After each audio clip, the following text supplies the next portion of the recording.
How y'all feeling today? Two things. Feeling well, man. Two things you messed up on Pride. I want to correct you on something. See you tomorrow, sleeping. The first thing I want to correct you on is that, when you introduce coach, the guy to teach you everything, Sure. I understand you respect him. I respect him too. But I teach you everything. Don't be disrespectful. Don't forget. And number two, I'm not no desperate Laker fan. I'm actually happy. I had a good night's sleep this morning. Woke up this morning feeling really great this morning. So I'm not depressed.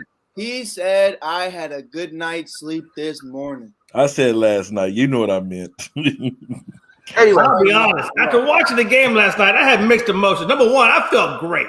I slept good. But I was extremely worried about Freddie because, he's hypersensitive. He has panic attacks.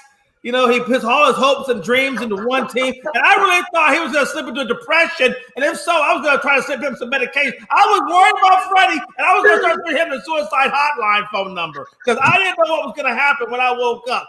Freddie, I'm so glad to see you alive. I'm so glad to see you put your smile on. But your Lakers had no heart, man. No heart.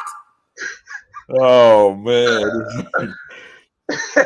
Speaking about the Lakers, here comes the $1 million question. Clearly, Russell Westbrook is the problem. If you don't believe it's the problem, you're an idiot. People are going to look at this and say, oh, he got a triple-double. And they're going to talk about this one game. Let's ignore the fact that he was blowing layups like it was a peewee game. The most depressed Lakers fan in the world at Fredward. Let me ask you a question. What do you think the Lakers need to do? The Lakers need to fire Frank Vogel. He should have been fired this morning. He should have been fired last week. I hate you hate Fred Vogel. It's personal. Hey, Luke Walton's out there, Freddie.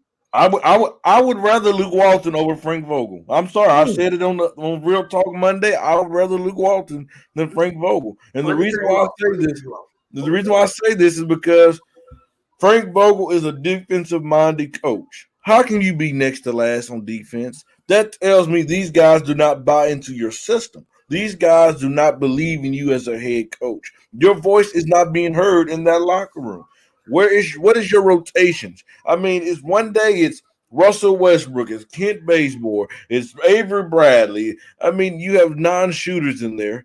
You see when you AD is not the problem. I don't know how you can say he's absolutely a problem. But let's be honest. Yeah, Frank Vogel is a defensive-minded coach, but the problem is the players you drafted or you brought in for free agency aren't defensive people.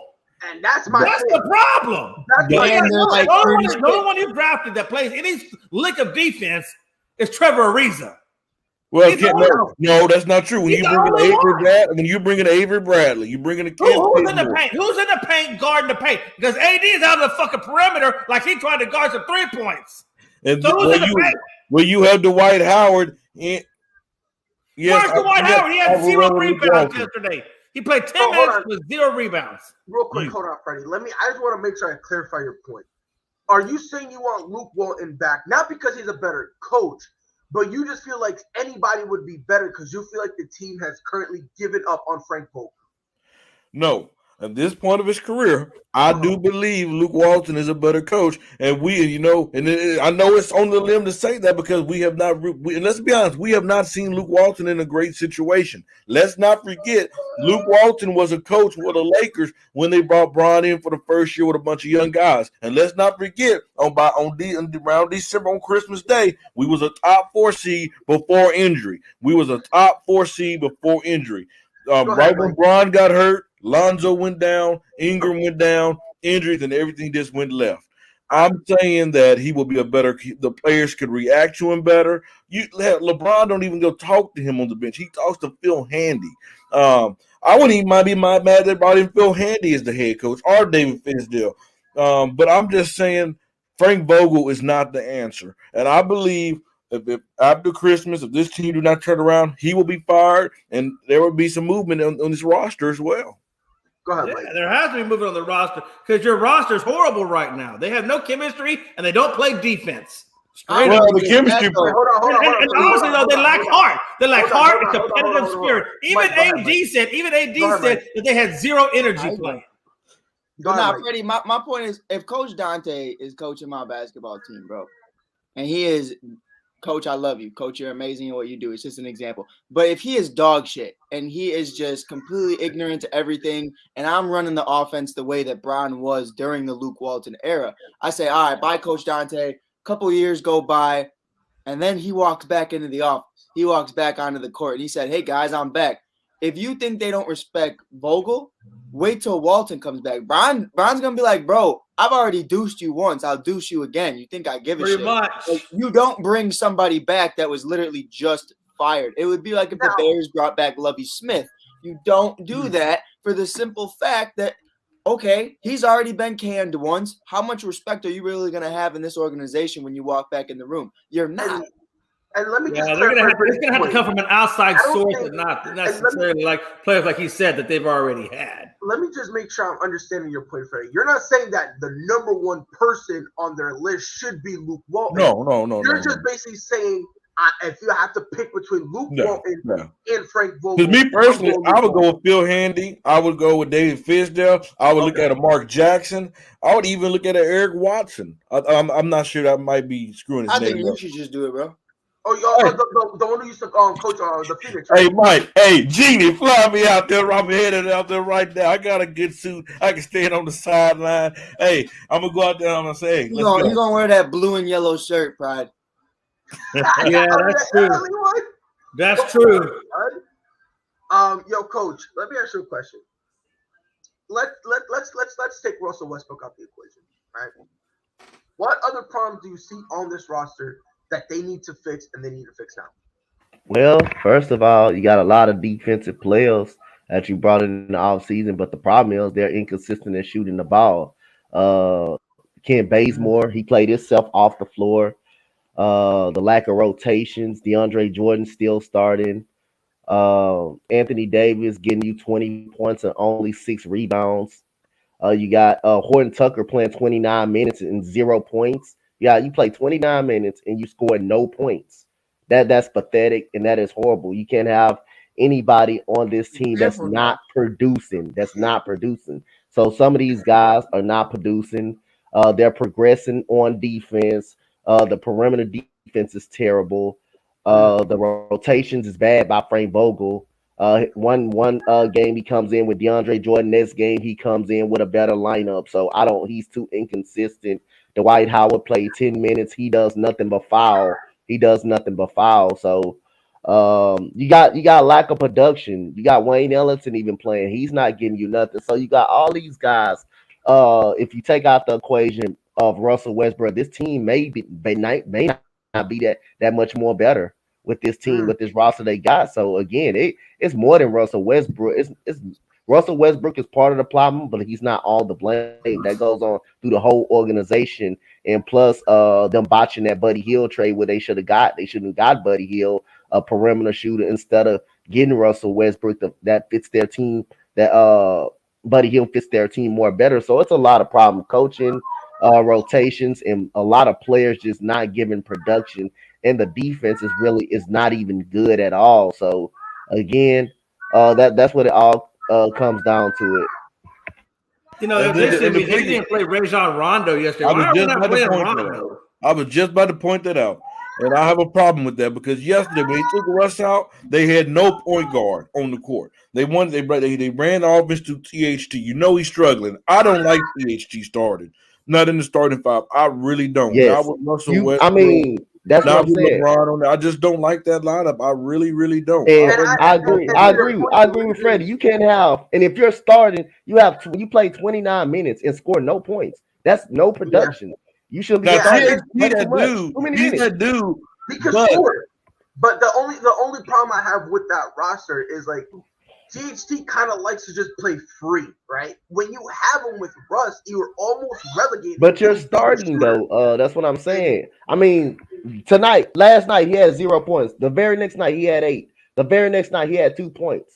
So he's getting a lot of opportunities. He just Coach, it looks like I look at it like this for THT because I watched him play in high school in Chicago. I watched him play in college. I watched him play early on. The problem with THT is THT to me is what Kuzma thinks he is. Now, when Kuzma goes to Washington, everyone's like, oh my God, it's a huge difference. It's really not. He's averaging 2 more points than he did with the Lakers. There's no difference whatsoever. Now, THT goes to an actual team other than outside of the Lakers. I think he's actually very successful. I think he develops very well. I think the fact that he doesn't have consistent minutes, you're going to see nights like these. His development's getting shot because he's on a championship caliber team, which you can give and take, which one you'd rather have. But, you could always develop later on and win a couple chips now. So I'm sure he has no problem with that. But at the end of the day, I looked at this, and Freddie, I don't think he is the problem. But in this game, I think he was.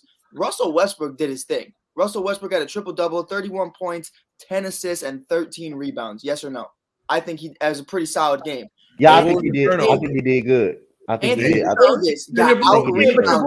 Your boy AD came out and said, hey, Russ, why didn't you play like the first 2 quarters like you did the third quarter? And another thing, Jay, let me ask you this. Vogel. Why is Anthony Davis getting out rebounded 6 to 16 by Julius? Because he don't play in the paint. He's out of the perimeter. Well, to his credit, AD was weak last night. He had some kind because he's been rebounding really good this year. He had some kind of virus. You could tell his shot was off. I mean, he was sick yesterday. He was sick yesterday, so we got to give him that. I mean, his shot was short. He missed like 4 or 5 free throws, bro. I can't give him that excuse, and this is why. You can. As a player, I'm gonna tell you why. As a player, you know yourself better than anybody.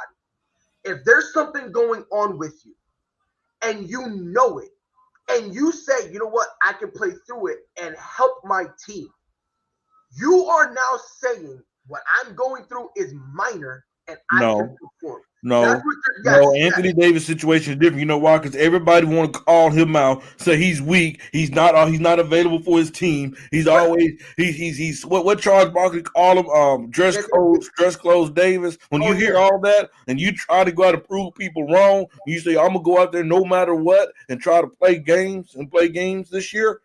Hey, this dude, like you seen him on the free throw line, bro. His shots was like he wasn't just missing free throws. It was short. They were short. Right, I know, I get it, but I'm not gonna give him a pass because he was on that court.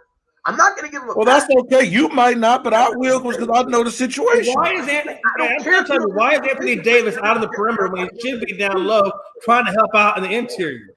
It's because he can guard it. He can guard perimeter players. He's probably the best perimeter defender we have. Yeah, like it's the way the Knicks lineup was too. It's the way the lineup was when you're not in the paint. Even fully, because Julius Randle can shoot. He can shoot on the outside, so that's why Anthony Davis have to guard outside. That's why it's a lineup. It's a lineup problem as well. Julius Randle can shoot. He just can't. He don't play inside, so that's why Anthony Davis is coming out of the paint, and that's why Russell Westbrook being able to get some of those rebounds because Anthony Davis has to play out the paint. He's not guarding Rudy Gobert or nothing like that. So he was guarding a Randle that's very skilled, that can dribble, that can play in the post and play outside. So. Again, and another thing I want to touch on, the zone defense was working and discombobulating the New York Knicks. Why did Frank Vogel get away from that in the fourth quarter? He got up out of the zone, and Emmanuel quickly in that fourth quarter was able to dominate. Yes. So I don't understand. Frank Vogel, the zone was killing them. That's what got them back in the game. When they were playing zone, they could not get an open shot. They were turning the ball over. All of a sudden, he takes the zone defense out. And Emmanuel quickly was able to feast off that pick and roll and stuff and was killing them in that fourth quarter. Mm-hmm. No, I mean, and you're right, because at one point they were down, 25? Yep. Like they were down really. And that's a problem. Yes. And that's when they went to that zone defense. And two things, you guys, that's a problem. Because, it's all about habits. Teams, when they played when they used to play Golden State, they was afraid of Golden State. When they played against, that team, this team, you look at this Laker team, teams like, you know what, we can get a big lead. They're not going to come back. We've seen it multiple times this year. Lakers get down in big leads, and they got to work so much harder, work up so much energy to get themselves back in the game. And when they do, they burnt out. And number two,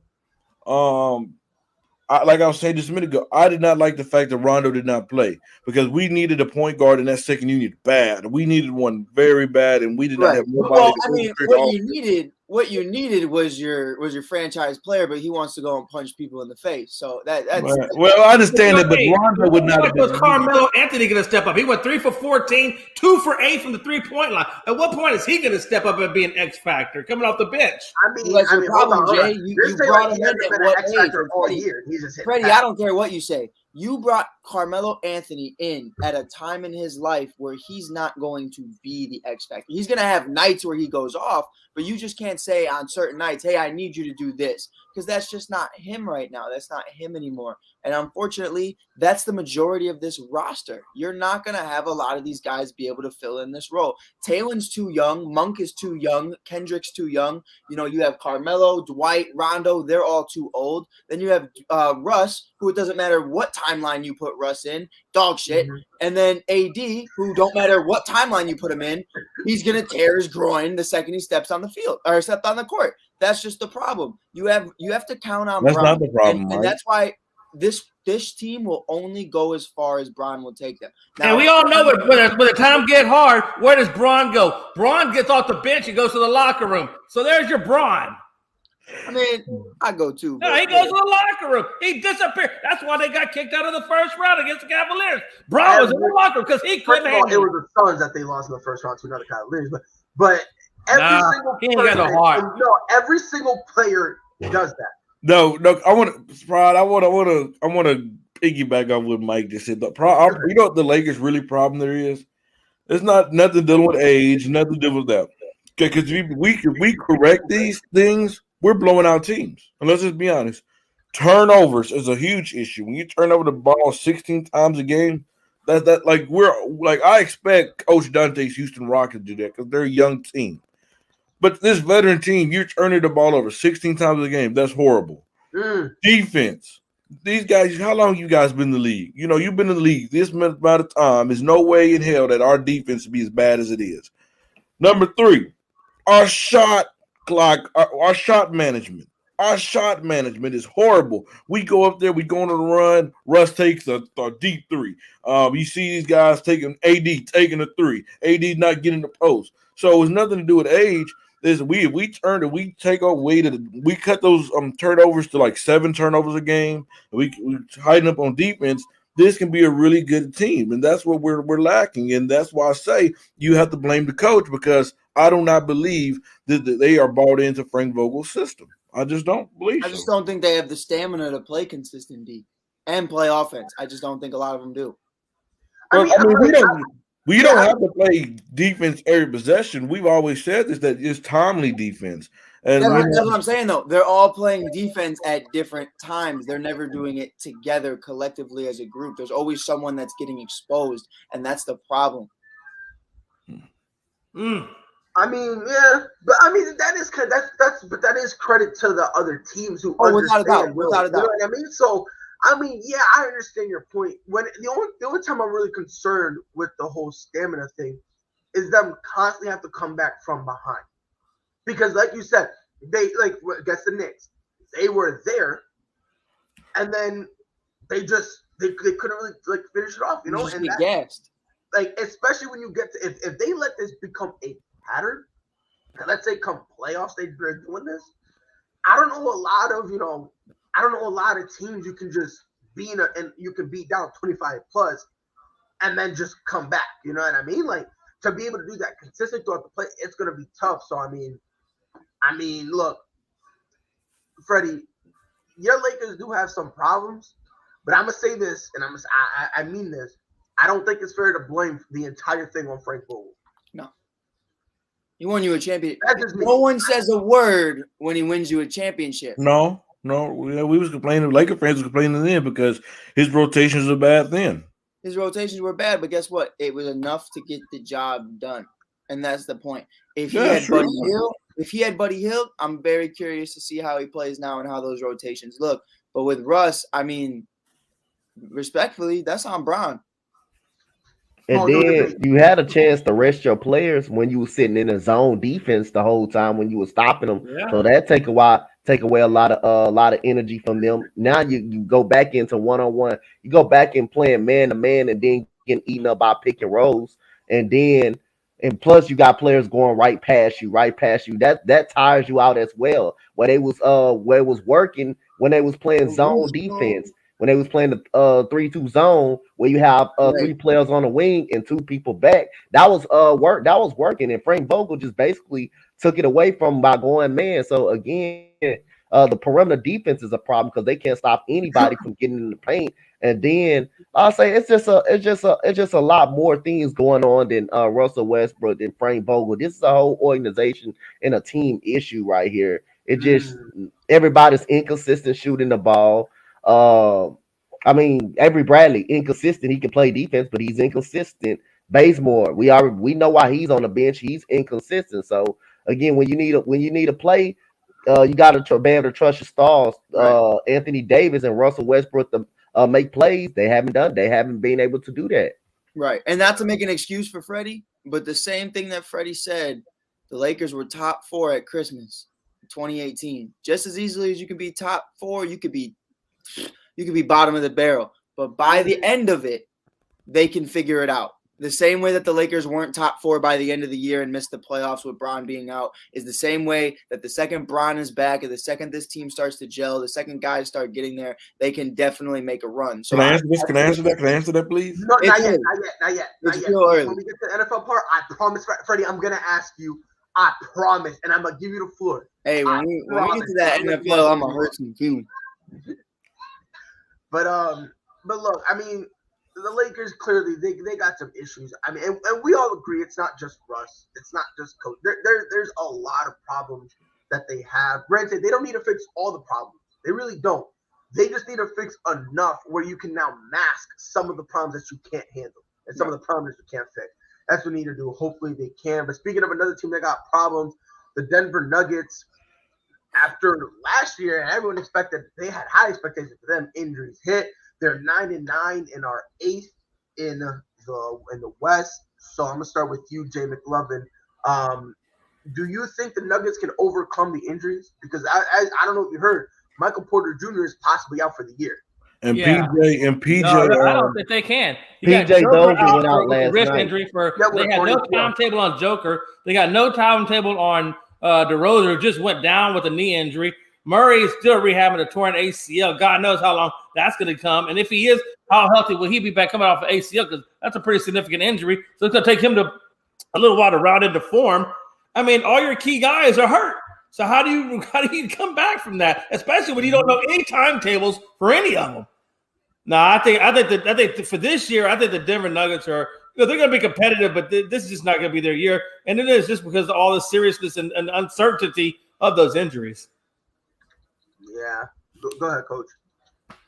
I mean, I agree with him, man. Like I say, you got Jamal Murray was hurt last year, but the problem is he was hurt late in the year. He got hurt late in the year, so that takes a lot of time for you to come back. PJ Dozier, one of their best, probably their best defender, and he's a pretty decent player. Tore his ACL up last night. You got Aaron Gordon doesn't play until he's up to par when he was Orlando, but then again, he didn't need to play like that because when you have Jokic and you have Monte Morris and guys like that, you're now basically your role player. You're not the number one option. This team does not. Like I say, this team is going to be competitive. They're going to be competitive. I don't know when Jokic is going to come back. Michael Porter Jr. Is hurt. He hurt again for the season.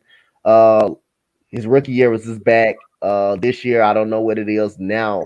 Okay. So that's gonna hurt him. I think it's gonna hurt Denver. In the way this Western Conference is, and Utah, and all of these teams is Memphis up and coming, the Mavericks, the Clippers, still a playoff team. I think it's gonna be too much for Denver to overcome. You don't have a timeline when these people are coming back at all. So I think Denver is going to be main competitive in a Western Conference. I think Mike Malone is a good head coach.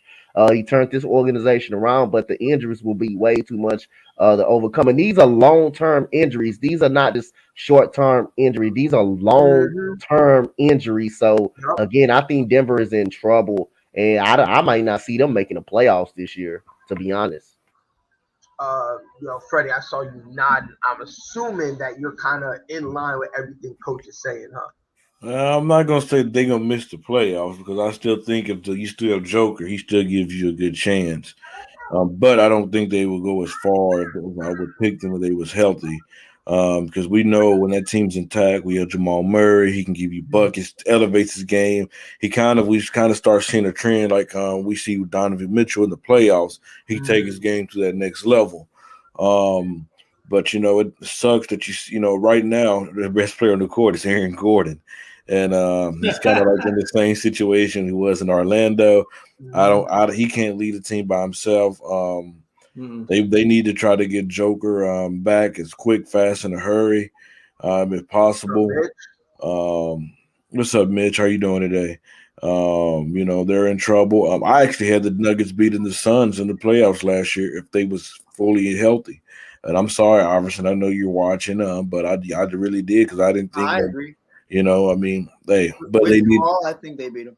Yeah, they need a Murray really bad, but I don't know, man. Just really, like Nate said in the comments, it really depends what they do the trade deadline as well. But I don't see them get out the first round. Yeah, Mike. I'm assuming you with him too. Well, in all honesty, I think now that Michael Porter Jr. has his bag, I would move on from him immediately because you can bring in another star with that money, and Ben Simmons is there. Did they pay him? They did. Yeah, they paid him, and he's been hurt 2 out of 3 years for the whole season. Like $200 million. So that's.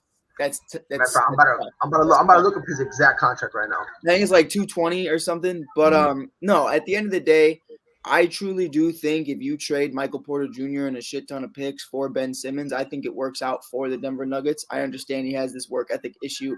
But a lot of people misconstrue this. People's work ethic is based off of what they want to work at. And if you don't want to work in Philly, then you're not going to have a good work ethic. Now, if you go somewhere else where you have Jokic, you have Jamal Murray, you have Aaron Gordon, you have all these guys, I feel like Ben can just kind of be himself, not have to be too much, doesn't have this big spotlight on his back of just being like, okay, I have to be the number one guy. I have to facilitate the ball. You don't. You can play the four. You can do whatever you want to do. You bring great defense. Jokic and Ben Simmons. I feel like that helps Joker a lot where he kind of lacks. Sometimes he lacks on that defensive role. I think it definitely would save you. And I'm just not that high on Michael Porter Jr. anymore, just for the simple fact that these back injuries are just so consistent now, and even after all the surgeries, it just keeps happening. You usually get lucky. You either have the surgery and never have that problem again, or that surgery is actually going to be what continuously re-injures you. You see it with Rob Gronkowski all the time. So I look at it like that, and I do think here comes Nate. I'm shitting on his dreams, but Michael Porter Jr. I know you just paid him, but you have to move on from him. And if you could get Ben Simmons, I'd do it. I don't think Philadelphia is going to take that trade. I don't think Philadelphia wants Michael Porter Jr. for Ben Simmons. I think that doesn't get them any further along than where they are right now. So I don't think that trade is going to work. Otherwise, I think they would have already looked at something like that. I think Ben is going to be there until something comes along that's going to be equal value for Ben. Right, but at one point you're going to have to sit there and realize nothing's coming along. True, but here's his contract. By the way, he can't be traded until July 1st. That's a trade restriction. He's in the final year of his rookie contract. So they're not paying him for that big contract that they paid him. That doesn't start off until next year, which shout out to Michael Porter Jr. You got that bag, and now you're getting surgery. Shout out to you. You handle your business, but go ahead, Nate. So I actually have to agree with Mike about what he said about Michael Porter Jr. I've been saying that since, they traded oh gosh, I'm forgetting his name, but we released a guy and he went over to the Pistons. I can't remember his name. Was it Jeremy Grant? Was it Jeremy Grant? Ever since we released Jeremy Grant, I just felt like he wasn't really the same guy, and that the Nuggets were going to struggle, and they did at the beginning. They ended up pulling it off towards the end, but they did at the beginning. I haven't been high on. Even without his injuries, I have not been high on Michael Porter Jr. Right.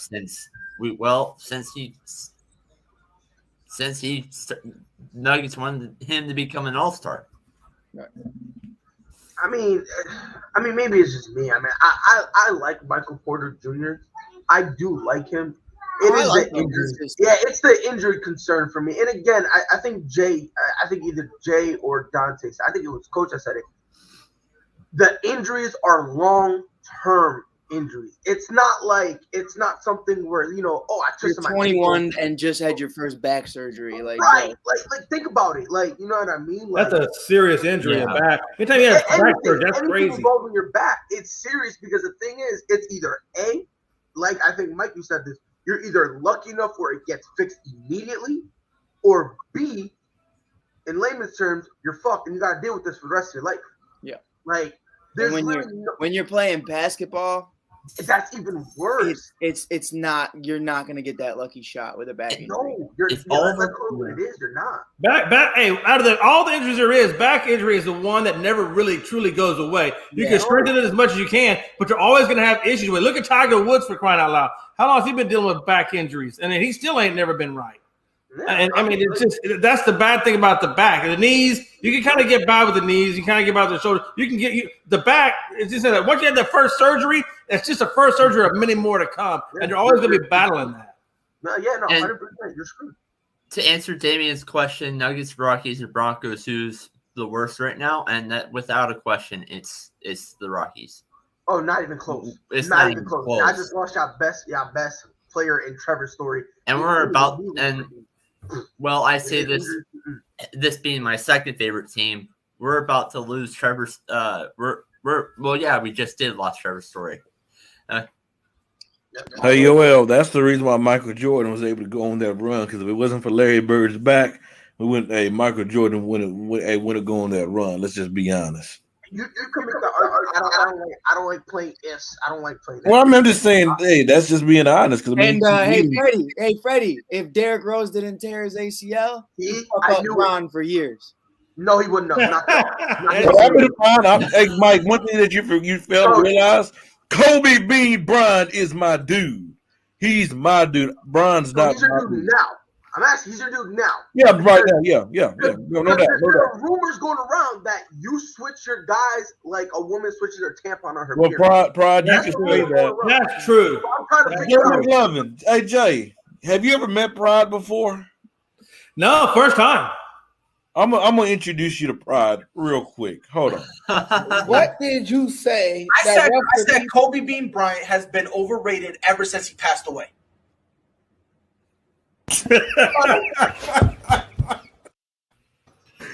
I just wanted you to introduce you to Pride. Wow, that's crazy. That's crazy. That's a crazy statement there.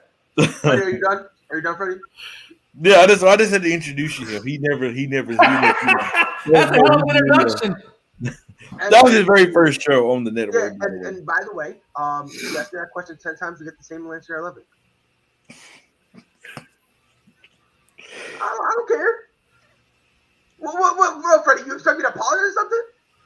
Hey, I just want the America to know how crazy he is. Pride. I heard you out. Oh, listen. All I'm you saying was wrong, but I heard you out. I'm not. And look, that's fine.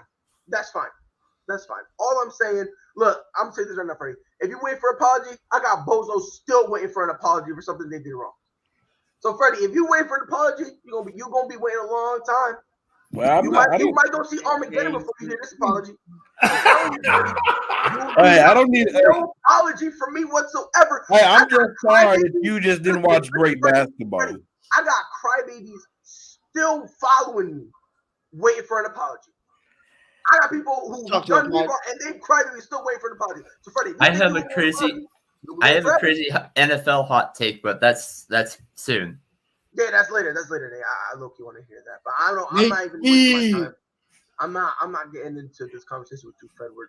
So, Jay, just remember when you hear something crazy, you just remember where it came from. Relax. Yeah, absolutely, man. Absolutely. I got you. Again, that's fine. At the end of the day, I wish I had a speaking voice like Jay. I don't care whatsoever. I don't care at all. NBA today, your horrendous 9-10 Lakers go to Indiana to play the Pacers. Y'all better win this game, Freddie. Yo, Freddie, look at me in my eyes, bro. Be careful. I don't want to talk about it. But just be careful with them, dog. They messed up my Bulls, dog. We had 77 points. I said, holy shit, what the hell just happened? Hey, just don't worry. With Bron coming back tonight, we're going to take care of our business. Yeah, tonight should be a really good game. I'm kind of looking forward to seeing that one. Hey, if old Bron can actually do something. Y'all sleep on Sabonis, though. Sabonis is dog. As much as I talked trash about the Nuggets earlier, there is one thing that I will have to say that defends them. We defeated the Pacers with no Joker. Don't say we. Get out of here, Nate. Get out of here, Nate. Don't say we. Don't say we. You're not gonna bash them and all of a sudden be like, nah, we. No, Nate. No. Yeah. No, Nate. You don't get. They're my team, so of course I will say we. No, you're not allowed to, Nate. You like Freddie. Yeah, when things get tough, y'all bail on your team. Ooh, I've never bailed on my team. I don't have two favorite teams, so no, I'm not like Freddie. No, Nate, you are like me. No. That's right. I mean, come on. Nate is a Dallas Mavericks fan and a Nuggets fan. Stop. He's a the New York Packers is the best damn team ever, and Freddie will stand by that every step of the way. I'm not a Packers fan. I'm a New York Giants fan. Nate's like the Nuggets and the Mavericks, but nobody ever bring that up. You talked about the Green Bay Packers more often than I talked about the. No, I talk about Aaron Rodgers. I'm talking about the Green Bay Packers, Nate. That go to sleep. Hold on. We're gonna get to that later. But hold on. Let's talk about some of the games today. Obviously, Lakers at Pacers, Hornets at Magic, Suns at Cavs, Nets at Celtics. Destroyed. Wizards at Pelicans, Bulls at Rockets. Dante, you're Dante. I can see your Bulls winning tonight. I really can. I'm the Rockets fan. I'm not the Bulls fan. I think your Rockets can beat the Bulls tonight. Until I see that happen, I don't think we're gonna be able to do it. Hold that thought, because that's something we definitely will have to talk about. Heat at Timberwolves, Jazz at Thunder, Pistons at Bucks, Raptors at Grizzlies, Hawks at Spurs, 76ers at Warriors, Trailblazers at Kings. Sorry, Mike out here looks like he just literally had some spoiled cheese. He got to wash it down. Freddie, I'm going to give you the floor. Explain why you believe the Rockets have a chance to defeat the Bulls. Because they do not have nobody to be able to stop Christian Wood. I believe he will keep them on the interior. They were just going to feed him and let him work. I believe Zach LaVine and DeMar DeRozan will have a bad shooting game tonight. They will not get the job done. The Rockets will not turn the ball over more than 12 times tonight. They will finally start buying into Coach Silas' system. They've seen him on the hot seat. You see the rumors, so they're going to start buying into him to start fighting hard for him as well. I just don't think this Bulls team is going to be motivated to play this game. It's going to be an upset. They're too busy worried about that turkey, that dressing, that ham, and they're gonna be hungry. So talk now. Go ahead. Yeah, Mike. For the first time in 10 games, Nikola Vucevic will be back tonight. All-star center. So, but he's not a defensive-minded center, so let's just. Wasn't talking. But he's good defensively. Huh? He's solid defensively. He's solid. Anyways, I mean, he's not the best, but he can hold it down. Anyways, we're gonna sit here and pretend like Freddie's ever watched a Bulls or Orlando Magic games and he knows Nikola Vucevic. I'm not gonna sit here and debate with that because I know he never has. With that being said, I'm sitting here right now, Freddie. Watch your mouth, bro. Watch your mouth, or I'm gonna have to come back to LA and beat your ass again, bro. With or without Brown. I don't care. Hey, bro. Just know December 19th, you coming to our house. All you want, but guess what? You was down 30 before AD fouled out, and you was down 30 when it ended. So I don't. Hey, when you played us in LA? You're not in. Hey, just know, no matter what we play you, we coming for that business. Can I just say something? You want to talk about getting out rebounded? We rebounded you with Javonte Green. Dwight Howard and Anthony Davis were shivering, bro. Javonte Green is 6'7", bro. Just know when we come to Chi-Town, when we come to Chi-Town in December 19th, AD coming home. Listen, bro, he can come and get some of that good. I'm talking to Coach right now. I'm talking to you. I'm not talking to you, though. But I'm talking to you, though. Bro, don't talk to me, bro. Exactly. This is what I do. Hey, Tay, this is what I do. I give out lessons on this show. You ain't teaching me shit. I hear you. Listen, hey, Freddie, you already know how I get down. When the pain come, I know how to bring it back. Dante, when I'm saying, in the other shows, I bring it. Especially on Sundays when we do the morning show. You got to come on the morning show, Freddie. On Sundays, you got to come on that show. We get to then. Yeah, our Coach, injured. I just I know will one say thing. this: the Our Rockets injured look Nuggets nice. team right now will probably end up. Nate, beating why the you still Lakers, talking about the so Nuggets, just bro? saying. yeah, we Huh? talking about the They Nuggets. still talking about the damn Nuggets. I'm trying to compliment Coach over here, man. I already know. Like I'm over again, here. I know. I just want to say, Christian Wood is a dog. Green, all these cats, they're dogs. I love every single thing about them. I think they're. I got Christian Wood on my fantasy too. I do too. He's a bucket, bro. Like I will not ignore that man. But you know, Freddie wants to sit here, Coach, and here's my problem. Oh, I think Levine and DeMar are gonna have off nights. Okay, well, top 5 players in scoring right now are both DeMar and Levine. So I guess you can make that statement, and if you put money on it, hey, maybe you'll make a lot of money because there's a lot of doubters out there saying that they're not. I give the Bulls one playoff win series this year. The next year they'll probably go a little further. I definitely think so. But if we're just talking about you've been nicer than me. Beating the Rockets tonight, bro. Freddie, you don't talk to me when you're a first-round exit, bro, and LeBron quit on you. But Mike, don't talk to me when your Bulls haven't been relevant since Michael Jeffrey Jordan. Get the hell up out of here. When were the Lakers relevant after Kobe and before Bron? I can't really talk. I can't really argue in basketball. My team is Spurs. My team ain't been relevant since 2014, so tell me where I'm wrong. Can't say too much. If LeBron stayed in Cleveland or went back to Miami, you still wouldn't be relevant. Yes, we would. Yeah, we was going to turn. We was coming back to glory. We was coming back to glory, Mike. We had a young team that we was building for something. We was going to get somebody. If it wasn't LeBron, we was going to get Kawhi. If it wasn't Kawhi, we was getting PG-13. We was going to get somebody. You wasn't getting shit. We was. I mean, but hold on. To be fair, you really weren't, Freddie. That's a true statement. You really weren't. Hey, Freddie, you a Lakers fan, Freddie? You a Lakers fan, Freddie? Mm-hmm. Dude, you had a better chance at Magic coming back himself than getting. No, but hold on. So can you please explain to me what's up with Russell Westbrook? Hey, don't worry, we gonna fix him. He getting fixed right now. I'm just saying, gonna have a great game tonight. Tell that man stop wearing Kanye dresses. Tell that man stop wearing Kanye dresses. He can play better. Mike, I will say this because you said they didn't have a chance at Kawhi. They low key did.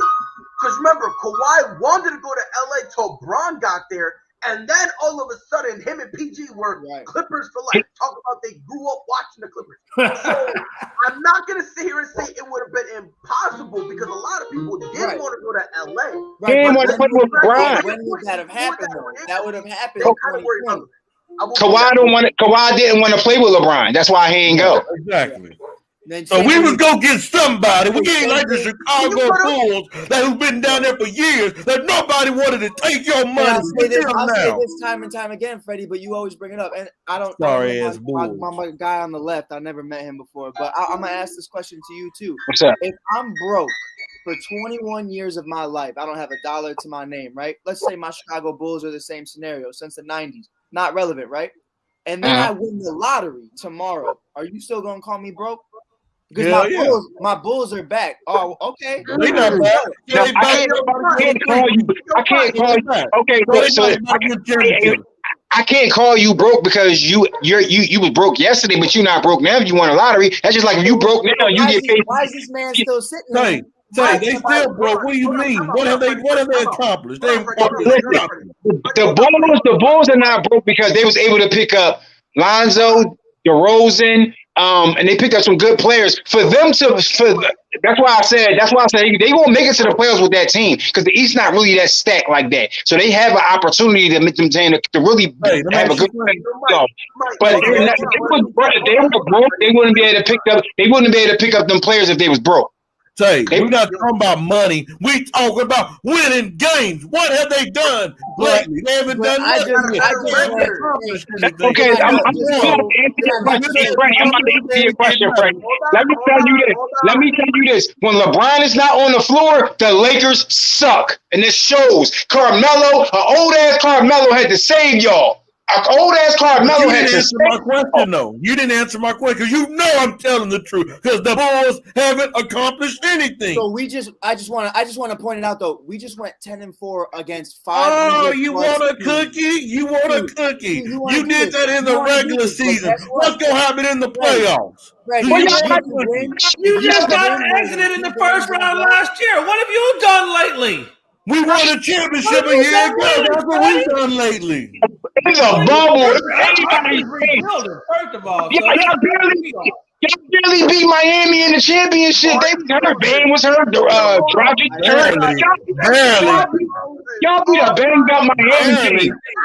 And then had a nerve. Hold on. Then LeBron had the nerve to say, "I'm the GOAT." No, you're not. You got damn near 10 losses in the finals. Like, nigga, like, he's number 4. Doesn't matter how many times you go. It's about how many times you win. I can go to the finals 30 times, but if I only win one, I only got one championship. It doesn't matter how many times you go.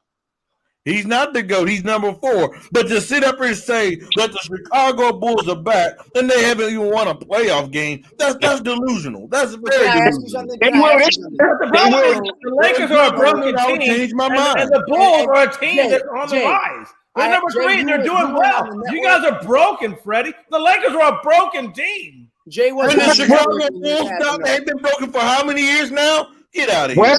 Westbrook gonna be the reason why y'all season fell. Watch. Westbrook gonna be the reason. Watch. I'm trying to tell you, Westbrook gonna be he's a cancer to every team he goes to. Westbrook gonna be the reason why y'all fell. I'm trying to tell you. It's gonna happen. It happens every team he go on. It never works with nobody. He's a cancer. Pride. I just want to say, Go ahead, Mike. I've been trying to get it, but no one want to listen. Go ahead, Mike. Right, I'll just leave it at this. My fault. Freddie, I'm just telling you right now, the same reason you owe me $25 is the same reason I'm saying the Bulls are back. I told you that the Suns were real before the playoffs even started, and I was right. And you said they weren't. I'm telling you right now, this team is real, and they can go deep. Mike, what did I say? What did I say, Mike? You said put 100 on it, and I said I ain't trying to take you. No, I did not say that. What I said was that the Phoenix Suns got lucky, just like the Milwaukee Bucks. Because if the Brooklyn Nets was healthy, the Bucks wasn't going. If the Lakers team was healthy, the Phoenix wasn't going. The big ass foot was on the line, so that's why they ain't winning. Exactly. Watch your foot. So it wasn't lucky. It wasn't lucky for us. Milwaukee was really good with them for us. Listen, I'm sure the finals this year, not the way James Harden looked. And James Harden looks like he gained 300 pounds. Well, Brooklyn ready for Kyrie Irving to come back. They begging that man. I don't even know if they even talking to Kyrie. Kyrie, send Westbrook to the Nets, and y'all better get Kyrie. That's the only way that's gonna work. Hey, you know what? I'll tell you what. If Kyrie come to LA, watch Kyrie be the perfect Saint, because he can't go. He can't do that foolishness under LeBron. He don't give a fuck about LeBron. Hey, but LeBron in Cleveland had him under control. I wouldn't have him under control, but you look at Kyrie numbers. He was there. LeBron had a hell of a series, but Kyrie was right under him. They made it seem like they said so much about LeBron. They gave Kyrie no credit. If Kyrie don't hit that shot and LeBron don't make that block, they lose. They lose. If Kyrie don't hit that 3 and LeBron don't block that shot, what I'm saying is. Your team sucks. Hey, Spotlight, you know what? I see your comment on there. You know what? Let's be honest. Ever since I got on your behind about your sorry Raiders, you haven't been on the show since. You haven't been on the show since. I love when Freddie does this. My bro. And he's losing it. He immediately switches the conversation. But what I was saying was, this Brian wanted to take over. When we saw Kyrie under Braun, this is what I keep telling you, Mike. It's a rabbit hole with Freddie. Kyrie Irving was at all. The conversation, so you follow him, so you ignore what we was talking about, Freddie. Bring it back over here, Freddie. Don't talk about the It's all right, because you know what? We can only run from the Bulls for so long. And at some point, the playoffs are going to start. And then they're in your face, and we're here to stay.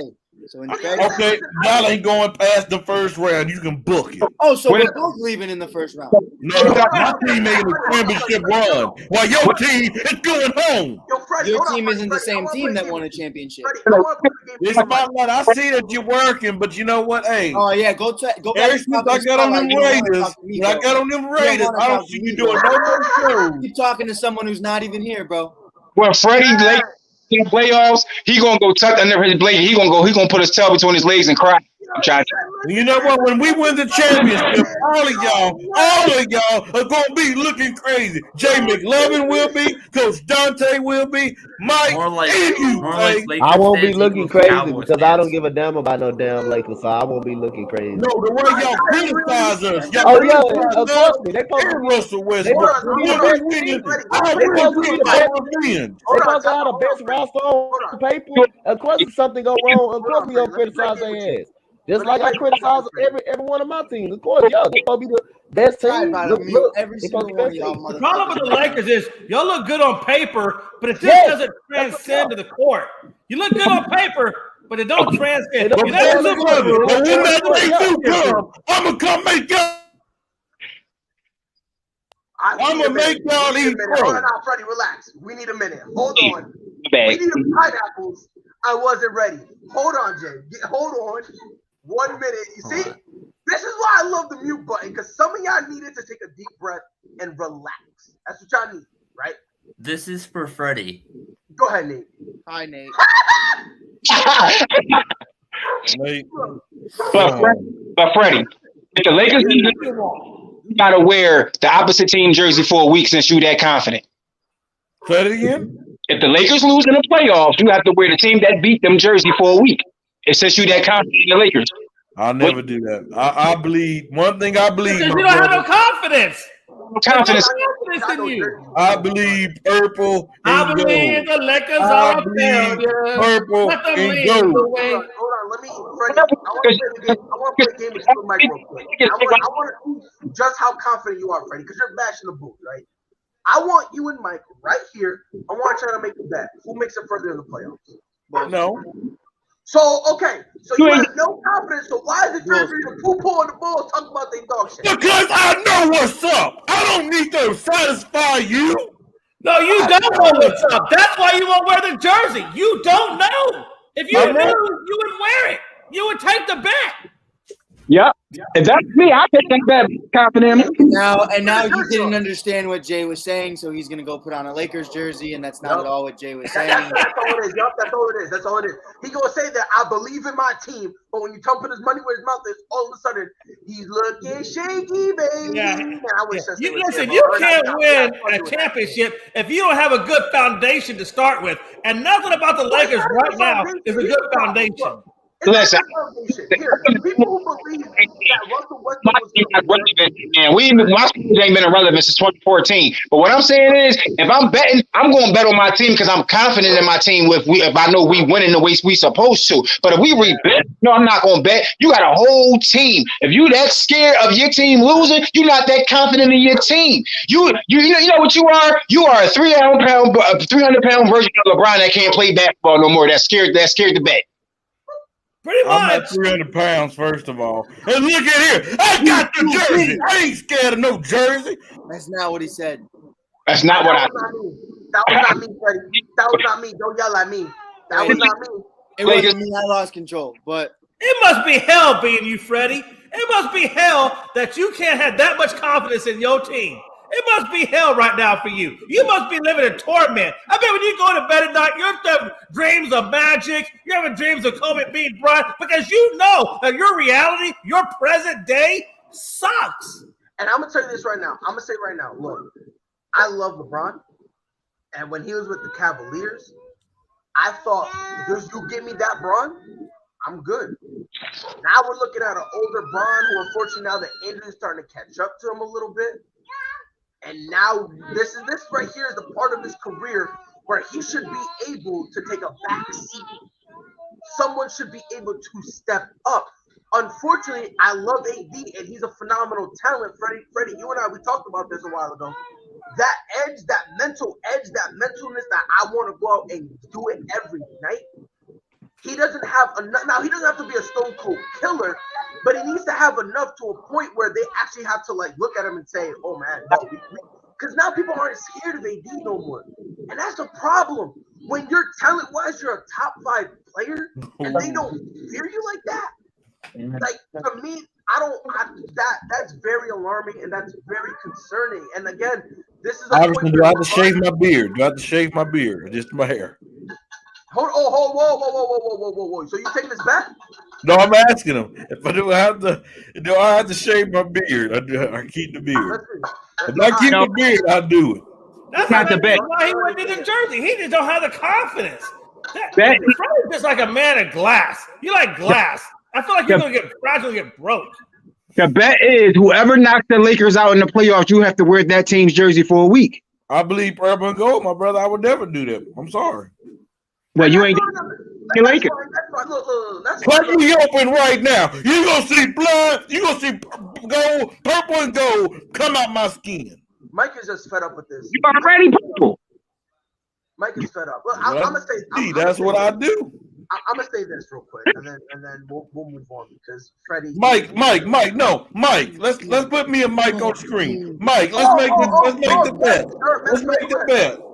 What? If my team go further than you, you gotta shave your head off. I'm not shaving my head. Why not?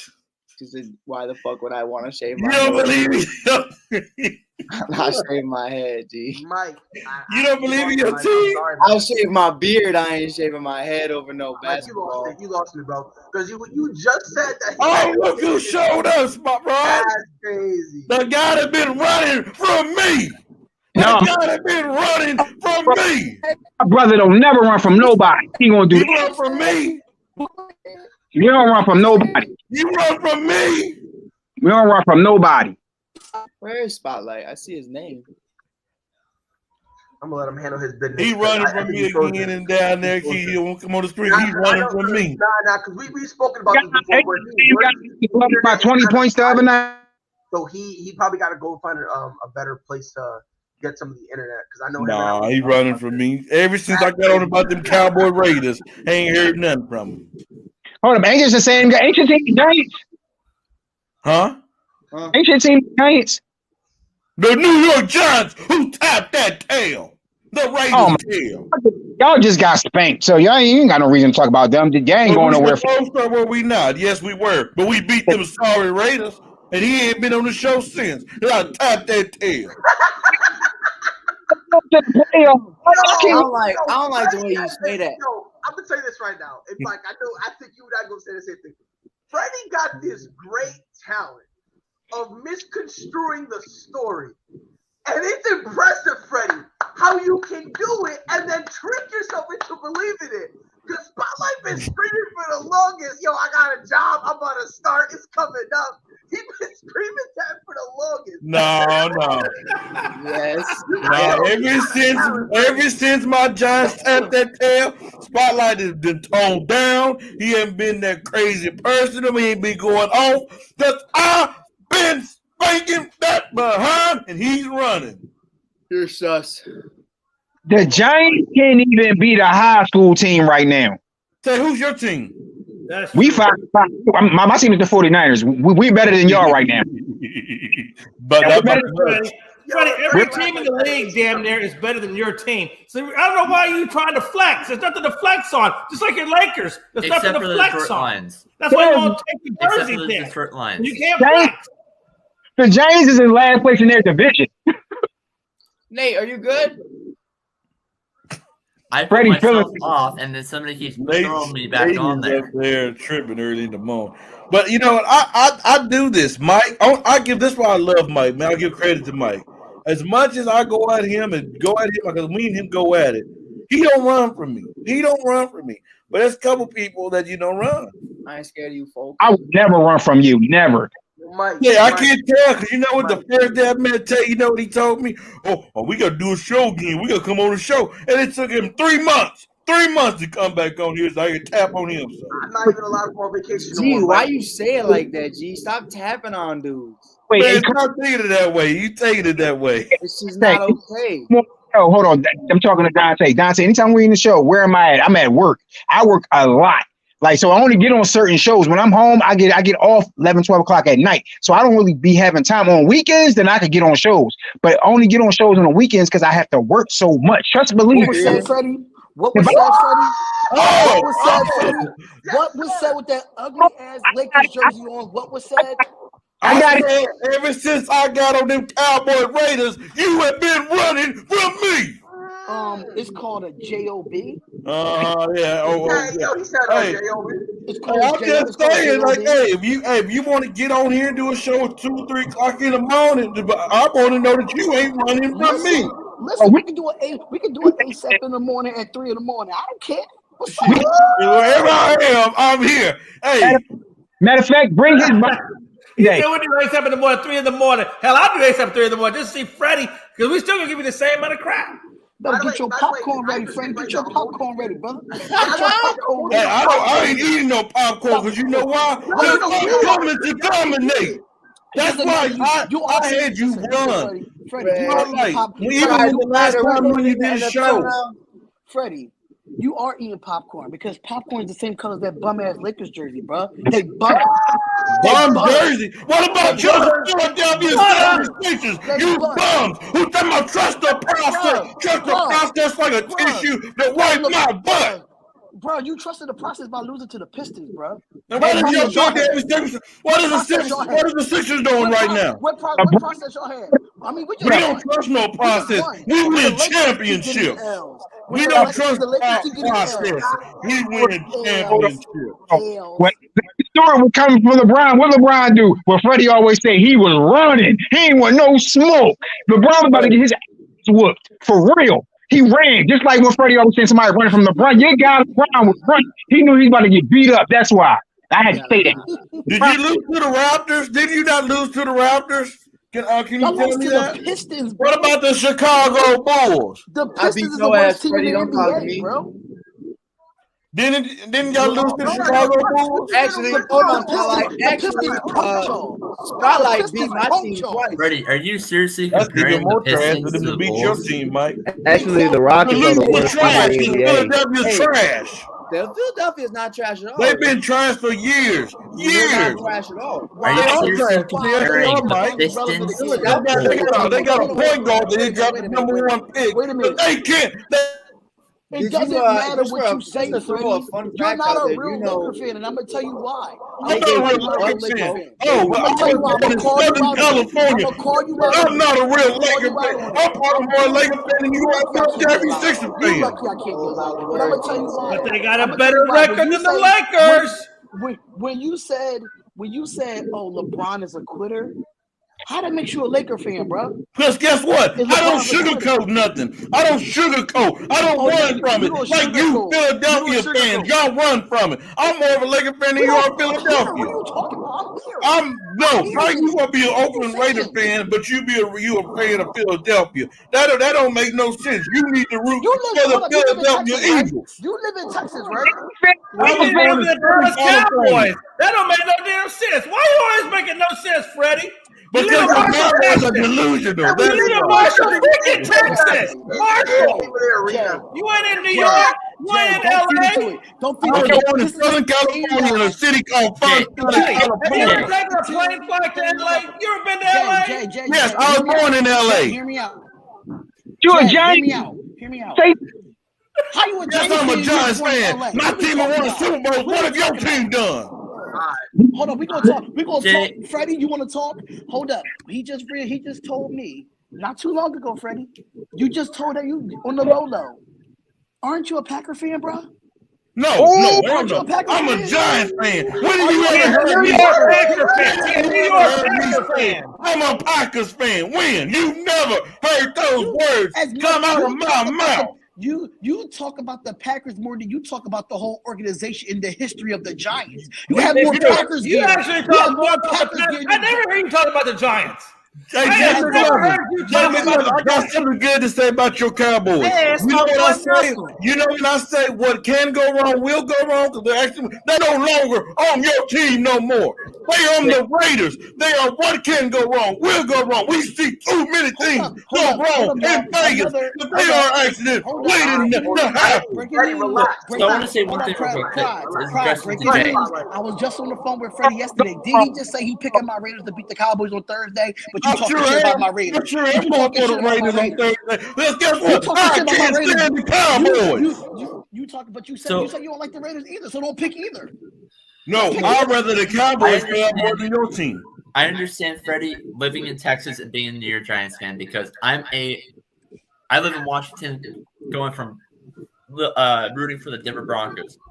But he just made fun. Freddie just made fun of Spotlight for being a Raiders and 76ers fan when he's a Lakers and Giants fan who also lives in 2 different states. Thank you, Nate. Nate, if you would have listened to what I said was the teams that outrepresented have won. His teams are doo-doo. I got a question for you, Freddie.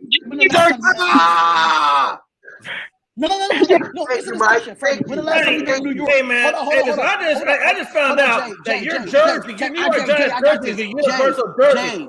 Jay, I got this. Jay, hold on, Jay. I got this. He got a New York Giants jersey. But I've been to MetLife more than you've been a fan of the New York Giants, bro. Let's talk about it. I disagree. Let's talk. You want to talk? How about your own organization do not represent your players? What are you talking about?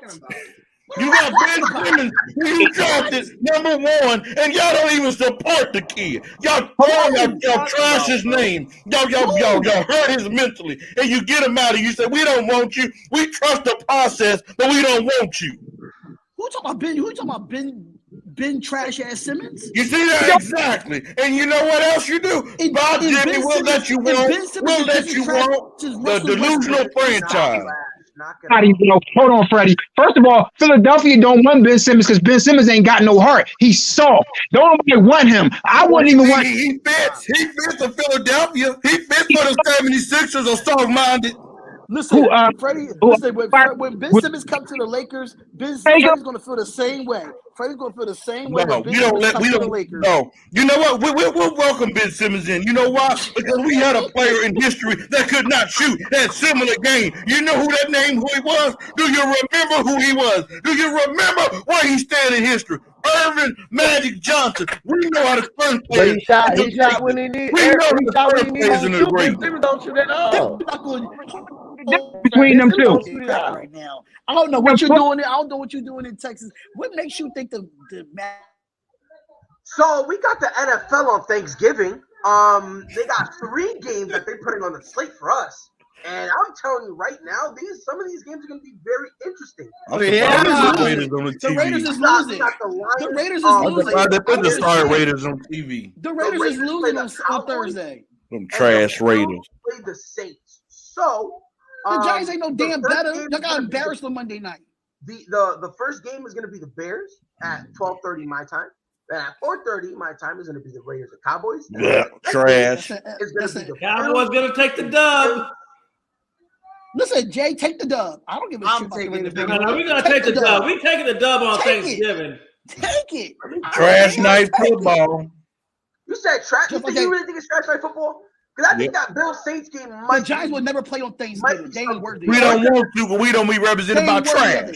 Y'all are a cancer. We don't want to play on Thanksgiving. We don't be represented by trash. Offensive coordinator, and now y'all got Freddie. Yeah, hold on. Thank you for reminding me. Stop it. We don't want to be represented by trash. Freddie Kitchens is dumpster juice. What? He better than anybody out there in Vegas. You don't even know who your coach is. Did you see what he did with Cleveland? What did Freddie Kitchens do at Cleveland? Not a damn thing. I know he did. He went 6-10. That's what he did. He went 6-10. That's what that's true. He went 6-10. Freddie Kitchens ain't changing nothing in New York, and New York ain't changing nothing in New York right now. Can you carry that for the NFL again? I mean, I would if y'all want to stop arguing about the Raiders that y'all had the same conversation 18 times, bro. Listen, until Freddie, stop talking about it. We got 2 trash games tomorrow. When you have the Bears playing on Thursday, you know it's trash.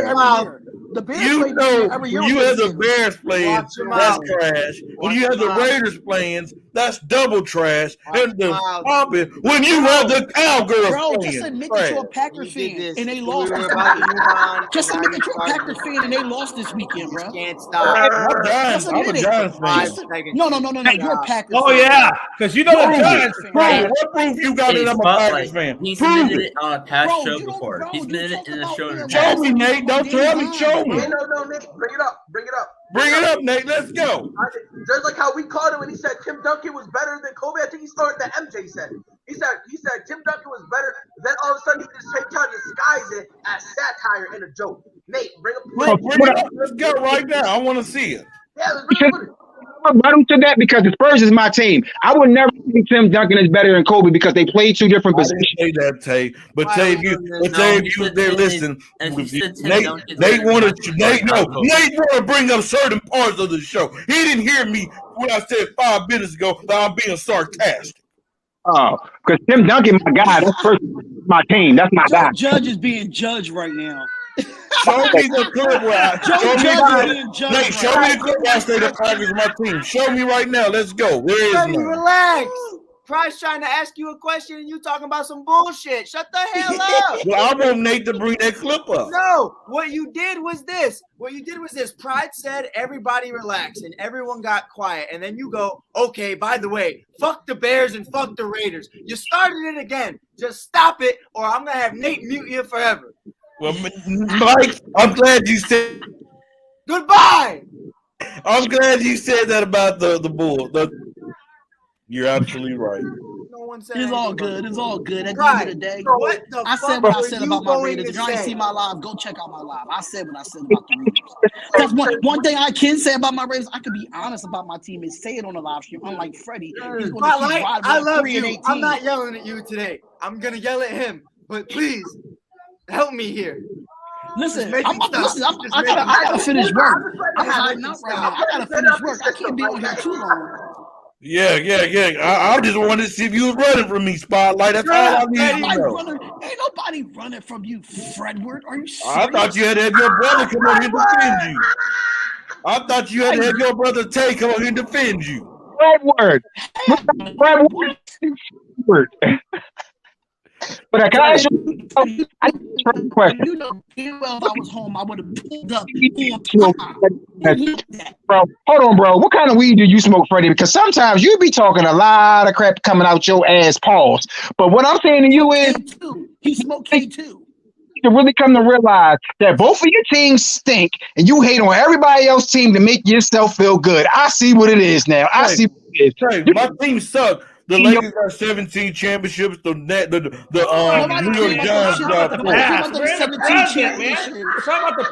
cares about that. Championships in 1970. Nobody cares about that no more. It's about now. What have you done for me lately? Again, Pride. What was your question, Pride? Well, y'all see my name, what my name is. So here's a question I have for you, fine gentlemen, because you know you guys are gentlemen of integrity, intelligence. Don't start on with this, Redward. Don't start on. I'm gonna start with you, Mike. Jason Garrett got fired. How he even got the job in the first place? No, Freddie, you going last. I try to give you the opportunity. I try to be nice. I want you to go first because you pretend that you're a Giant fan. I want to give you the opportunity. You want to go on and on and on and on and on and on and on talking about all this nonsense. So guess what, Freddie? Now you got to learn how to be patient. I apologize about that. Mike, I want to start with you. Now that he's out, I almost at Frank Vogel. That's how messed up Freddie got me right now. Now that Jason Garrett is gone, has the league finally figured this dude out? Because he was supposed to be a great head coach, was dog shit. You know, the only thing he didn't do more play calling, that more clapping than play calling. Then they said offense was his thing. So then he becomes the offensive coordinator to a team that, granted, were they going to be the best? No. But offensively, they should not be horrible. They have something there. Right. So at this point, did Jason Garrett get figured out? Like, do you think someone else will give him any type of job, period? Jason Garrett got figured out a long time ago.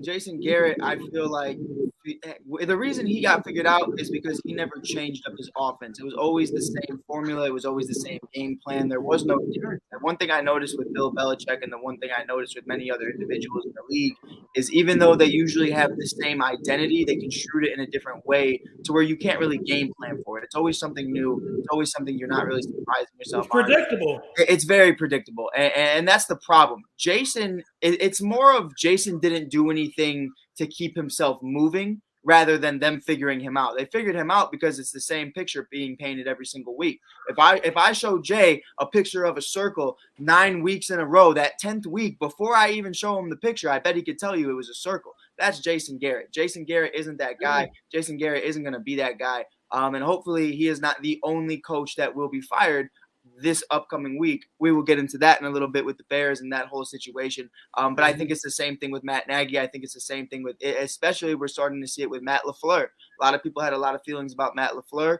I truly do think a lot of it is let Aaron be Aaron. And then at the end of the day, though, when Aaron's not Aaron, you really have no play calling ability and you really have no game plan set up to really have success. You really do just count on guys being athletic, and you can't really do that. There has to be some kind of game plan. There has to be some kind of skill infiltrated in that offense. And that's why I think, Jason bit the bullet. That clapping shit, I don't get it. I'm a very hard person to hype up in a game. Like, I think Coach Dante can probably, attribute to it. There's some kids out there, like when I played safety, if I cracked a kid and laid him out, like this kid's concussed, I'm hyped. Now, if I have some guy looking at me just going, I'm going to be like, bro, get the fuck out of my face. I don't know what. If anything, that takes the hype away from me. It makes me feel weird. Like, you're making me weird. Like, that's weird. I don't even know how to, describe it as anything else. I hate coaches like that. Now, a coach like Coach Dante actually have a conversation with you. He might say some fly shit. He might give you a little bit of insight about the game that you didn't really know about. So that's perfectly fine. That's cool. Everything's straight. But the clapping stuff, there was really nothing Jason Garrett could go into New York and teach anybody, which is hard when you have such a young guy like Daniel Jones, who is like a sponge right now. Daniel Jones is trying to learn everything he can. But to me, there's nothing he can really learn from Jason Garrett right now except everything not to do.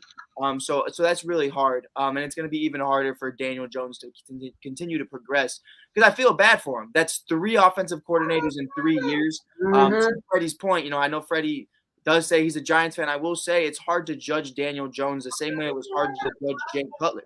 Jay Cutler had 7 offensive coordinators in the span of 8 years. That's fucking insane. So you look at it like that and you say it's really hard to get used to a system when the system's always getting changed up. So they have to find someone who they're riding with and they're willing to stick with for the long haul, or it's going to be a very, very long rebuild because it all starts with the game plan. And I don't care who you have out there. Yeah. I'm going to go with you. And we just lost everybody in a span of 3 seconds. I don't know what just happened. Yeah, I didn't hear. Oh, there he is. All right, he's back. But Coach, let me start with you. Do you think, are you with Mike? Do you think the league has figured has figured out Jason Garrett at all? Yeah, I definitely agree with Mike. I mean, he's predictable. He's very predictable on the offensive side of the ball. His play calling is just not there. And again, they never addressed the offensive line as well. They never addressed that in the offseason. So again, Jason Garrett is a huge problem, but also it goes up and down the organization because you never really address the offensive line. Saquon Barkley is not on the field. He's never on the field. I thought Devontae Booker was playing well, but I don't know if you're the Giants. Would you pay Saquon Barkley? I don't know that because he's not available. Then the receivers, they're very young. Kenny Galladay, he can't even get any touches because the offensive line is always on Daniel Jones behind every time. So really, you don't get a fair shake of Daniel Jones like that because he's always getting pressured. He's always getting pressured, and the offensive coordinator, and then the play caller is just too predictable. So it goes within the organization and everything like that. So I can't blame I can blame it on Jason Garrett. He has a huge blame, but also the offensive line has not been addressed as well. And I would like to see with a consistent offensive coordinator. I would like to see how Daniel Jones pans out after the firing of Jason Garrett. That way we'll be able to tell if he's going to be the guy or not. Yeah, I just want to say one thing about this. This was a joke. Me, Jake, and Greg were here yesterday when it happened, and we were talking about it, and the chat literally took over. And we were basically making jokes. And one of the jokes we said was that Jason Garrett needs to team up with Matt Nagy and go destroy a franchise. That was having. Yeah, but Freddie, now I'm gonna go with you because you've been patient. I know you have a lot to say. Can I say something real quick? Go ahead. Last night we was on the show on the Spotlight Sports Network. We was talking about this. Like I was saying earlier, I was watching First Take yesterday. The only way I could see the Giants being successful they're going to have to put some players that can stay healthy on that field. And that offensive, and it starts with the offensive line. Like that offensive line don't give. They make Daniel Jones look like he's a high school quarterback because they don't block for him. I believe if he had block, he would be a little bit better. I feel like they should have never got rid of OBJ. You know what I'm saying? Odell Beckham Jr. I feel like they should have never got rid of him and put players around him so he would have stars to throw to when it's like 2 minutes in a game. He really don't have no wide receivers on the field to really throw to. So I can't really say Daniel Jones really sucks, but I say Jason Garrett. I feel like he needed to go because he was okay in Dallas, okay in okay in New York, but I don't think he's that type of coach where people really follow him like that because he gets these long contracts, but he doesn't produce the way he should. So I just look at it like that because I feel like they could do more, and the people they're trying to pick up and the people they're picking up don't be really successful like that. So I'm like, okay, I don't hate the Giants. I got a lot of good friends that's Giants fans, and they saying the same thing I'm saying. They need some type of structure because for some odd reason the Giants don't know if they coming or going. And I actually want to see the Giants. I actually like the Giants. I actually do, but they're not my team. But I just want to like they got some talented players. It's just not showing because it's either they're not being disciplined or it's just something going on with that organization. There's something that's just not sitting right. Can I go? Go ahead, Freddie. Today, happy day. Oh, happy day. I was so happy to see this. I was so happy that it starts a new era in New York Giants football history. Not really. No, Freddie. It really doesn't. I started yesterday because we had to knock off one bad apple. And the next bad apple need to be fired right now. Then who is that? That's Dave Gettleman. He's out of New York. He needs to be fired. Because what did he say when he coming in? Oh, I'm going to come help rebuild this offensive line. And he has yet to do that. So the Mara family need to let him go. We need to get a guy who can run the GM position. Need a guy that knows what they're doing and know how to get free agents in there to fix this offensive line. And then we can see the real Daniel Jones. Then we can see the real Saquon Barkley. And then New York can stand up and take their division back from them sorry Cowgirls. We can take over that division because we've let them Cowgirls be there too long to let them Cowgirl fans start smelling themselves and make them feel like they doing something. That's because my Giants have not been ran the right way under Dave Gettleman, under Jason Garrett, the Clapper. If Freddie Kinchins, he can go. I like Joe Judge, but he's on the hot seat right now. He is going to determine who he brings in as that OC, though. It's going to all depends on how they build this team around Daniel Jones and Saquon Barkley. But, hey, that's a good step to letting Jason Garrett go, and hopefully we make more better steps. Pride, can you pull up Damien's comment really quick? Because Freddie just alluded to it. There's a few. Right there. If you knew anything about what you were talking about, you would know he got play calling taken away from him 3 times. What the fuck are you talking about, Damien? No, seriously. So much. He didn't call offenses. But and Jason Garrett. Hey, wait, we're playing. When Jason Garrett was in Dallas, he got to play calling calls taken away from him and given to Kevin Moore. So both of them were horrible. And my point about Matt. And Freddie Kitchens is not going to be no better. No, he's not. Probably not. But this is. I think with Freddie though, you might see Barkley get more touches. You really might. This is what I expect to see out of Freddie Kitchens. I think Freddie Kitchens he should understand we need to open up the playbook. Right. And that's what because the thing is, look, if I was the Giants, I'm not going in this. I was never going in this year trying to win the division. I thought they would be able to, but if I'm the Giants, I'm not trying to win the division. I'm not trying to do none of that. I'm trying to figure out what I got in Daniel Jones. And the only way I can do that is if I open up the playbook, let the kid ball out, and that lets me know whether or not we should extend him, if we should give him one more year, if we should draft a quarterback. Like that is what this year was supposed to be about. But just letting Cowboy fans know this next year will be we taking our crown back that division. Let me from the Cowboy fan perspective. I see about another 10 more years of New York Giant failure. failure. I would fear the Redskins or the Eagles long before I ever fear the New York freaking Giants. And Freddie, I see another 20 more years of y'all Cowboys being irrelevant. But and Freddie, and you are Freddie holding on to them and you are. I've won 2 championships in the last time you've been to one, Jay McLovin. Hey, why don't you turn that jersey around and show me the Packer jersey? Because that's probably where you belong. I know you would have beat up somebody and took that New York hat from just so you can say you're from New York. But just go on ahead and take that New York jersey, flip it around, and put your Giants or Packer jersey on. Look, it's nothing but New York. You see that? NY. That's what I believe. Why are you a West Coast, East Coast conundrum? Damn, bro, that hat barely hanging on. It's not barely hanging on. Mike, chill out, Mike. Like, It's not barely hanging on. It's on there. turn it. It's hard to turn. That's on the last strap. Yep. What is he saying? Come on, son. You wear like I'm gonna get you a flexi one.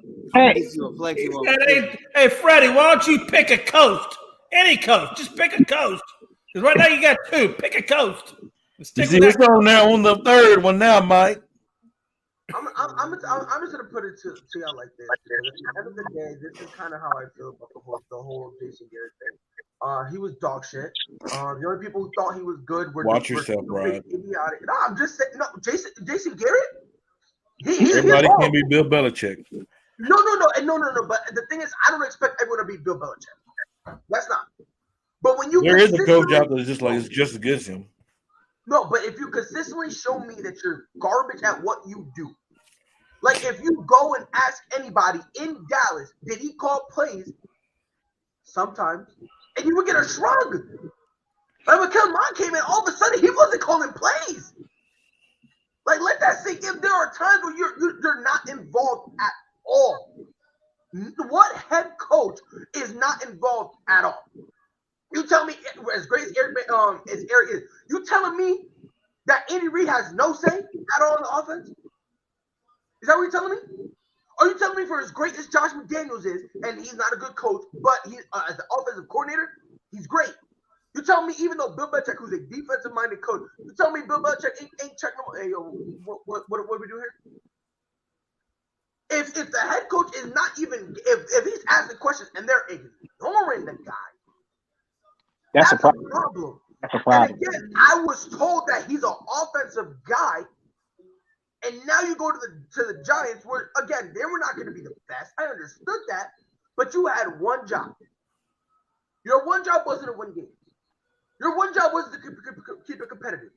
Your one job was to figure out: is Daniel Jones our guy? We need to put him in a position to see whether or not we can build our future around him. He didn't do it. He couldn't do it. Imagine the one time. Imagine this. The one time it doesn't matter if you lose. All you gotta do is actually coach. He still couldn't do it. Yo, who's going hard back there? Oh, that's my daughter. She's playing my girl's piano. Hell yeah. She just out here like punching. I'm just like, you know what? Live your life, kid. I ain't gonna tell you what to do. Go be great. Go be great. But look, when it comes to the whole thing with Jason Garrett, man, look, he's dog shit. The only people who thought he was good were idiotic Cowboys fans. They were the only people who thought that he was actually good. Even Cowboys fans gave up on him. And yeah, some of them did. Yeah. It was just. You knew it was predictable. He never made the adjustments. You knew it. Like you said, it's all the same stuff. They took the calling away from him, just like they did from Nagy. They took the calling away from him and gave it to Kellen Moore. It's the same situation. Pride just yelled at her. Jake, we're not doing it. We're not doing it. No, so yesterday, let me go to. Oh, that's Jake. Jake is my guy. That's Jake. Yesterday, me, Jake, and Greg were doing the show, right? And, we were talking about this. Yeah. And the chat took over, and they started saying Jason Garrett to blank. Like, that was the game. All of a sudden, we started playing. There was one of them who said Jason Garrett. Somebody said Jason Garrett to the Houston Texans and make him the starting quarterback. Somebody was like, somebody said Jason since these dudes got since what's his name, Luke Walton got fired, Jason Garrett to the Kings. Hell yeah. Yo, they were having fun, yo. It was hilarious. Yeah, David for city council. Look, Jason Garrett is horrible, and here's my fear. I don't think it matters that he's shit. I don't think it matters. In a league where Matt Nagy should have been fired like 2 years ago at least, and he could still consistently keep his job. Jason Garrett is gonna get another job. He's gonna get another job. That's what I'm saying. That's my fear. My fear is he's gonna get another job. That he's going to. Because nowadays it's easier just to pick up a guy like him instead of trying to do the dirty work and finding somebody. Right. Which to me is a joke because Jason Garrett is not good. He's not even passable. He's horrible. Yeah. He's horrible. The few and look, I don't like. And someone say he's a nice guy, not a good coach. I don't know him personally. Yeah, I don't know that dude. And I don't care. You don't care if he's a nice guy or not. What does that have to do with winning football games? Yeah, like he's a horrible coach.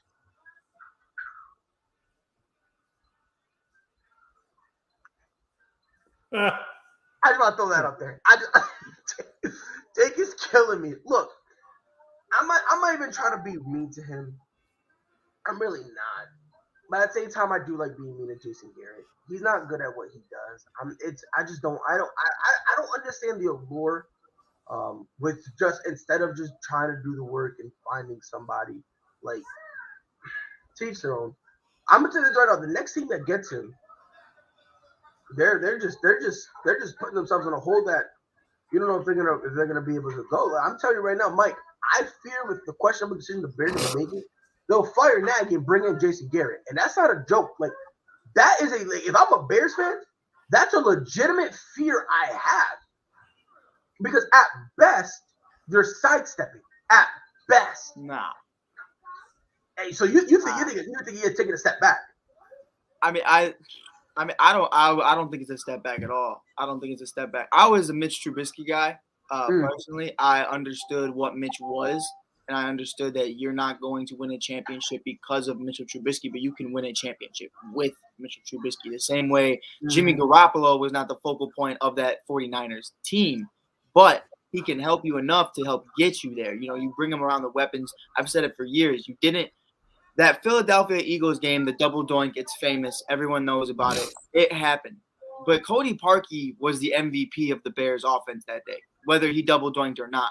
The Bears offense with an offensive guru and the best play caller and a quarterback whisperer only ran the ball not only a total of 10 times altogether with 4 different guys, Jordan Howard, Tariq Cohen, Mitchell Trubisky, and Mizell, everyone else. He not only did that 10 times in total, but Cody Parkey outscored the Chicago Bears in that game. And that was when and Matt Nagy just uses him as an scapegoat. Like, first of all, he made the first kick. I don't give a shit what anybody says. He made the first one. Icing a kicker is the weirdest thing to me, and I'll never understand why that's a thing in today's era. But it is what it is. But at the end of the day, Cody Parkey showed more to me in that game than Matt Nagy has shown to me in 4 years. And to me, Matt Nagy's been that guy who's just so egotistical and such an idiot. At least Jason's out there supporting you and clapping for you and trying to do all this shit to show you that he cares. Matt Nagy will go out there and make sure you're sacked 9 times in a span of 5 minutes, and he doesn't give a shit what happens to you. Like, it's just that bad. Like, if there's 2 minutes left in the game, you are down 30-something points to the Browns, and your franchise quarterback is still in the game. Makes no fucking sense to me. You give up on David Montgomery. You blame the defense. You do all this shit. If the rumors are true coming out of Chicago, regardless of the outcome of this game, which I believe that the Detroit Lions legitimately have a good chance at winning this game with Justin Fields out, Khalil Mack, Allen Robinson, Eddie Jackson, Akeem Hicks, all out. I think if the Lions not only get their first win this Thursday, regardless of that they get it, they're saying Matt Nagy's done. I've said it for years. He's been the problem. He has no play calling ability. At least with Jason Garrett, you know he believes in his guys. Matt Nagy is so egotistical. He's willing to throw Mitch, Foles, Andy, Justin, the defense, the running backs. He's willing to throw everyone under the bus, and he always says the whys. And I say the why the fucks. That's what I call it. Because Nagy's on there. Let me tell you the whys. No, why the fuck are you still here? That's my only why I'm wondering right now. So I don't care how it's done. My point in going into all of this is for Ryan Pace, you're on the hot seat too. You brought in Matt Nagy. Matt Nagy said how much he loved Mitch. He lied to your face, and you know he lied to your face. So you have to bring in someone better than Jason Garrett. You have to bring in a Brian DeBall, Eric Bieniemy. You have to bring in someone everyone believes in. And that's honestly what it is, Jake. And Matt, to me, I've said it all the time. I'm very good at reading people. Like I feel like even that was my favorite thing about being a player. I understand if the guy across from me is either Ted Phillips is never leaving, but it is what it is. But whatever. But it's definitely something that you have to look at it from that perspective and say you can read the room, and all the players are finally starting to read it. And the only reason in 101 years of this team's franchise that we're firing a guy mid-season opposed to other years with Mark Trestman, Lovie Smith, John Fox, so on and so forth is because look at the guys in this locker room. The guys before, you didn't give a shit if they were upset. Jay Cutler in his last years, no one cared how he felt. Pernell McPhee, no one cared. You're upsetting Allen Robinson, Justin Fields, Khalil Mack. You're upsetting some guys that you really want to stay on this team. If somehow we lose to the Lions and this man still – I feel you. I feel you ain't sleeping. But if we lose and you still have a job, Allen Robinson's gone if he's not already. Khalil Mack. I believe Allen Robinson gone after this year anyway. So I think he's different. The only way he'll stay. Look, I don't think the Bears are gonna fire Matt Nagy after this game. Regardless, I don't think so. I don't think so. But I will say something. I do believe that at the end of the year, he's gonna be gone. If they get rid of him at the end of the year, I think you have a chance at keeping Allen Robinson. But that's really, and again, I say a chance because I don't know if Allen Robinson even wants to stay there anymore. We really don't know. That's kind of right now, kind of up in the air right now. I doubt it. I would rather have Chris Godwin, but it is what it is. Yeah, I feel you. I get it. But here's my whole thing when it comes to it. When it comes to this thing, they're not, and it sucks to say this, but at the end of the day, it might, if they keep Matt Nagy, that whole organization just needs to go away. Fire, yeah. Like, no, I don't mean fire. I'm talking about like burn it all down to the ground. Yeah. And we need to remove everyone in terms of the office, from coaching up. Everyone, we need to blackball y'all for like 20 years. Yeah. By the time you guys are eligible to come back, I want you guys to be citizens. I want you guys to be like older than Bill Belichick is right now. Like to the point where like, yeah, you can come back, but you don't want to come back. Right. You know what I mean? Like, because it just won't really make any sense. And again, you're right. They feel like, just so you know, I'm searching for the video right now about Freddie. But not pride to your point, and I've said this, I don't know how many times on my podcast, Mike on the Mic. I've said it 1,000 times. Pride's heard me say it. For me, and I grew up on it. I grew up, guy behind me, Brian Urlacher, Peanut Tillman, Lance Briggs. You already know the guys of old, Dan Hampton, Dick Butkus. The list goes on and on of amazing defenses. The monsters of the Midway needs to change, in my opinion. If it's me this offseason, what my ideal offseason is, you trade Khalil Mack for any picks you can get. If you can still get a first-round pick or two, that's perfectly fine. You trade the defense, you keep Roquan Smith, you keep Jalen Johnson. I like those two cornerstones, rookie deals, perfectly fine. I'm fine with that.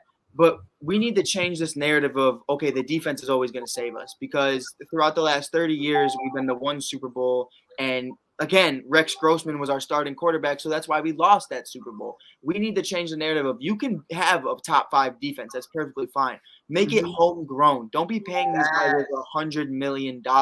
Build this offensive line. Build up wide receivers for Justin Fields. Give him the tools that you've never given a single other quarterback. Do exactly what the Bulls are doing right now for Zach LaVine. In a span of one season, the Bulls did more for Zach LaVine than they ever did for Derrick Rose. That's just point blank, period. You need to do that same thing and say the defense will be our second unit. This offense needs to be the first. You need to hire the right guys, hire the right committee, and let Justin Fields be Justin Fields. This offensive line is close. They have 2 hogs that are both rookies on the left and right side. Whitehair, James Daniels. You're a couple pieces away and a little bit of depth from being a solid O-line. You have Montgomery. You have Darnell Mooney just balled out over 120 yards. He did his thing. You have a good core. You have a good nucleus. I feel like you get all the draft picks you can. You have all the money in the world in free agency. Bring in a Chris Godwin. Bring in a couple other people. I don't really know how I feel about Cole Kmet. as a tight end. So maybe bring in a little bit of tight end depth. I'm just saying, I think it's time to change that narrative. And I know a lot of Bears fans hate it, but we need to change the narrative of this Bears defense is going to keep us in these games, because at the end of the day, they'll win us games, but they're not going to win us Super Bowls for that simple fact that this offense is always the number 2, the second fiddle. We need Batman to be Justin Fields, not Khalil Mack. We need Batman to be that guy that says, fuck you, you put up 30, I'm putting up 33. Like, that's just how it's going to go.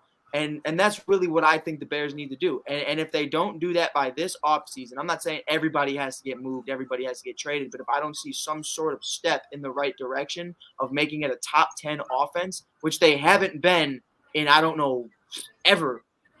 So I look at it like that, and if I see no changes, Ryan Pace is on the hot seat too, because I don't care if you got Justin Fields. Number one, you shouldn't have been able to get Justin Fields when you did. That's because Freddie's Giants are stupid, and they decided they trusted. That's just being real. You took, I don't even know. Freddie couldn't. I remember we did it on the show, Pride. Freddie couldn't tell you who the Giants took in the first round this year. He couldn't. And that's exactly my problem. When Justin Fields and Mac Jones were there, you looked at it and said, I'll take some bum at offensive line, or I'll take some horrible defender. And that's the problem. And I completely agree with Jake. You know, the McCaskies know nothing about football, and that's perfectly fine. And Pride, I'm not going to go out here and continue to rant, but my final point is, when you look at, and I think Pride loves this one because we talked about it earlier, Tom Ricketts and the Chicago Cubs. Horrible organization throughout the last 108 years, and a new business team, a new ownership that knows everything about business. They knew nothing about baseball. Nothing. They basically built the White Sox team up with Dylan giving them. They basically built the White. And you bring in Theo Epstein because Theo Epstein is the king of baseball. You know, and exactly. That's why the McCaskies need to sit down and understand we know nothing about football. We need to bring in somebody who knows. A Lewis Reddick. I'll fucking take Peyton Manning if you want to take in Peyton Manning. I'll take it. Peyton Manning, Lewis Reddick, whoever you want to take, it's perfectly fine. But they need to understand this is not George Halas. This is George McCaskey, and he is a fucking idiot, and he doesn't know what he's doing. Ted Phillips is a great businessman, but he's a fucking idiot. I wouldn't mind if Peyton Manning can be an offensive coordinator or something in this league. I wouldn't mind. I wouldn't mind be mad at it. I think he wants to be more on the business side of things, but I definitely wouldn't be mad at it either. Yeah, he's super intelligent. I think he would do a good job as an offensive coordinator, starting as a quarterback coach and working way up to offensive coordinator. Yeah, quarterback coach. Yep. Yeah, and I mean, look, Peyton Manning will probably end up looking into a gig like that soon. It's going to be interesting whether or not he does it. But when it comes to the Bears, what I would do is every single year I'm firing somebody. Yeah, that's really it. Every year I'm firing somebody until I see improvement. Now, I'm not saying we got to go from last in division to a Super Bowl in a year, but if we're not making the proper decision and we're not trending in the right direction, someone's going to have to pay. Right. But Pride, to your point, we'll always be third. We'll never be last. Oh, yeah, no, of course. We'll always be. The Lions pride themselves on that shit. So yes. At least Detroit's where the careers go to die. At least make it competitive.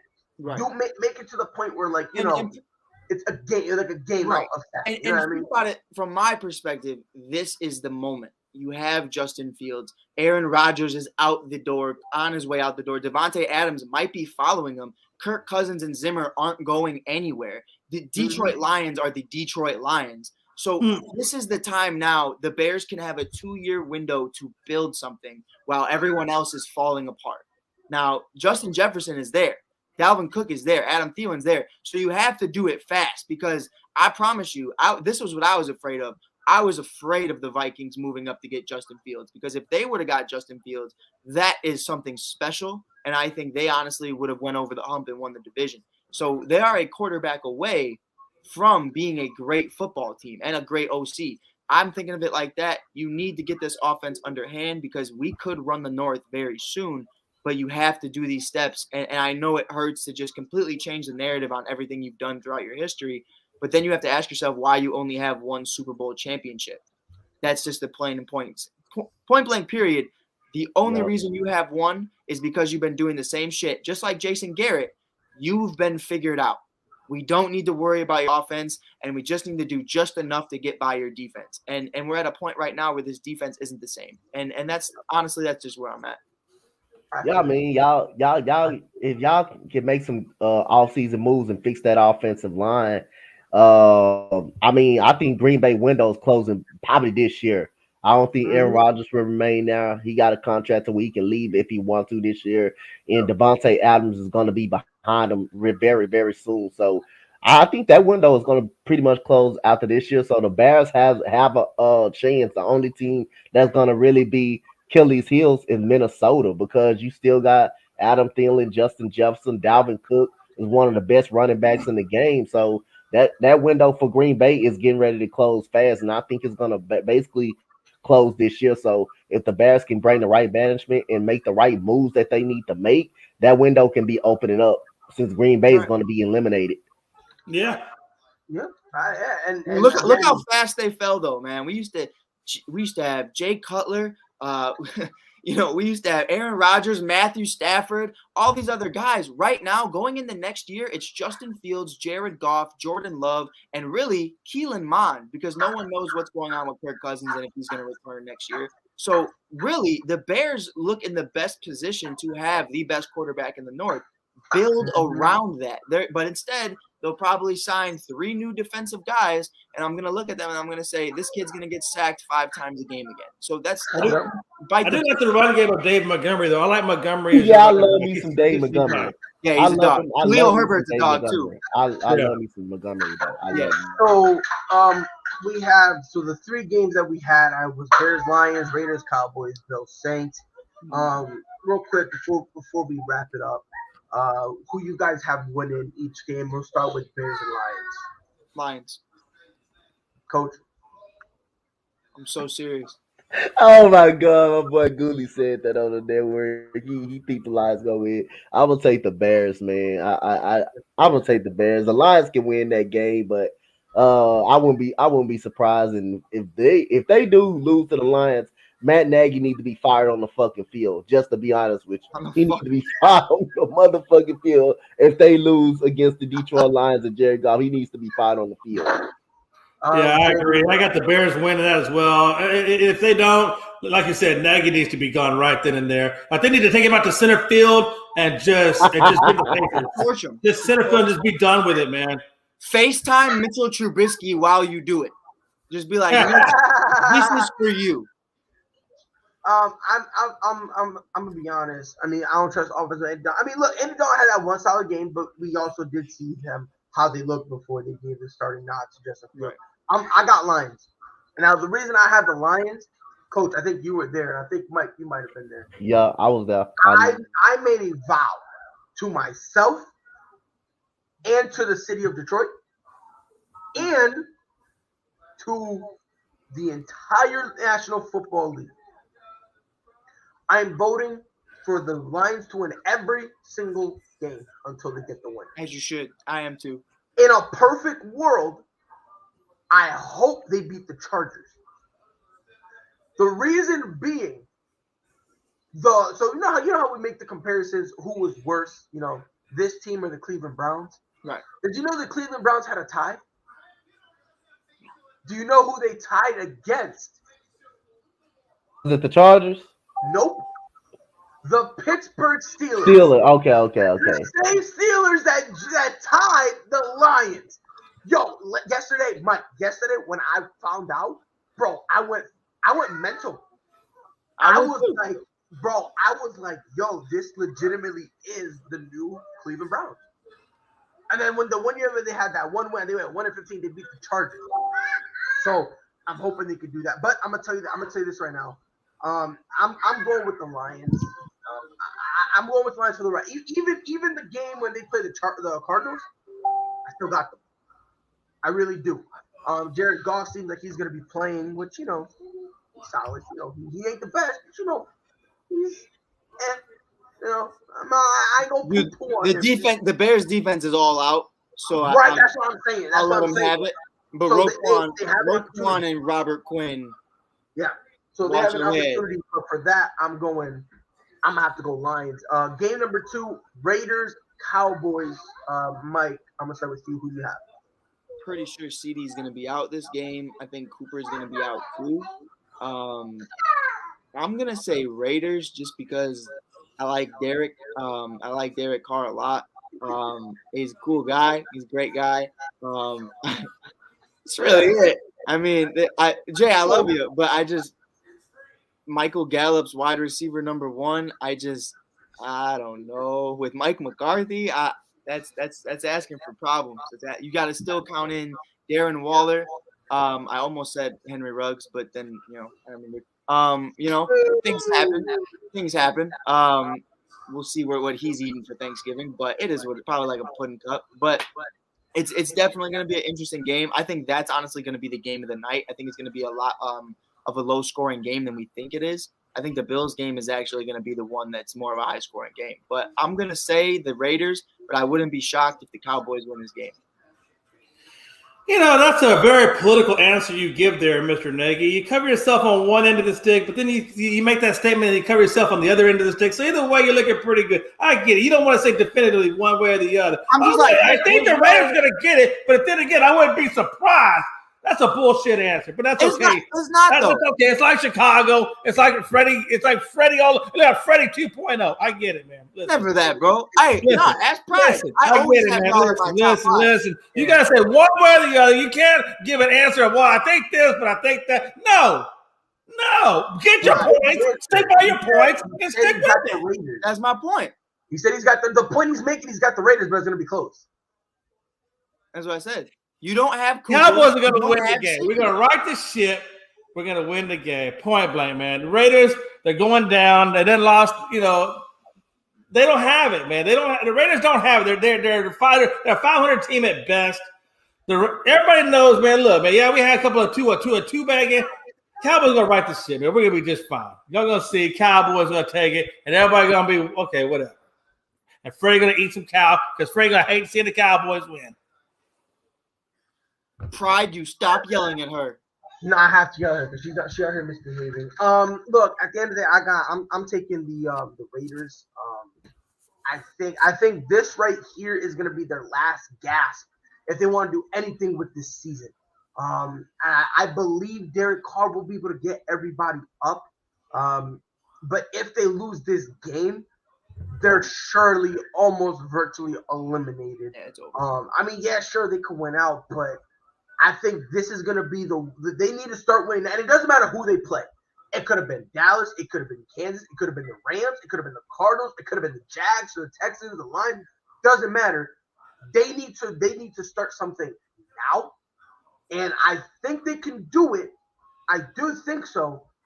But again, if they end up losing this game, they should probably start considering to wrap up the season because now we're already asking a lot from them already. Losing this game, what we're asking from them with all the turmoil they've been going through, it'll be almost impossible to do. If they win this game, it does keep their hopes alive. And hey, for all we know, that one win is really all they need. But as of right now, I'm gonna go Raiders. Coach, who you got? I got Cowboys. I can't trust in the Raiders right now. They got too much stuff going on. Their defense can't stop anybody. The Cowboys, they can establish that running game and wear that defensive line out. I think that will help them out.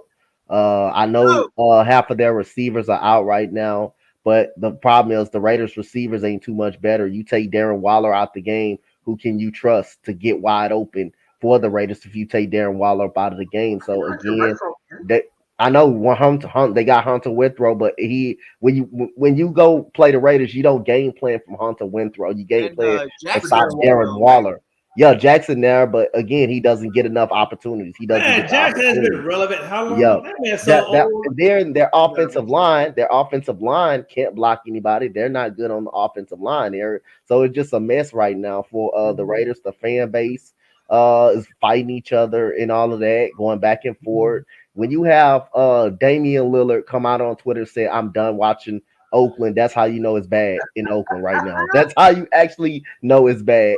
in Las Vegas. So I got the Cowboys. I know they're depleted, but right now, and I don't like the Cowboys. I hope they lose every game from here on out. But I got to be real. I like them. I like them against the Raiders. They look way better than the Raiders right now. So I got the Cowboys. All right. So the last one, Bills and Saints. Mike, talk to me. Who you got? Joshy, taking Joshy all the way. Josh Allen all the way.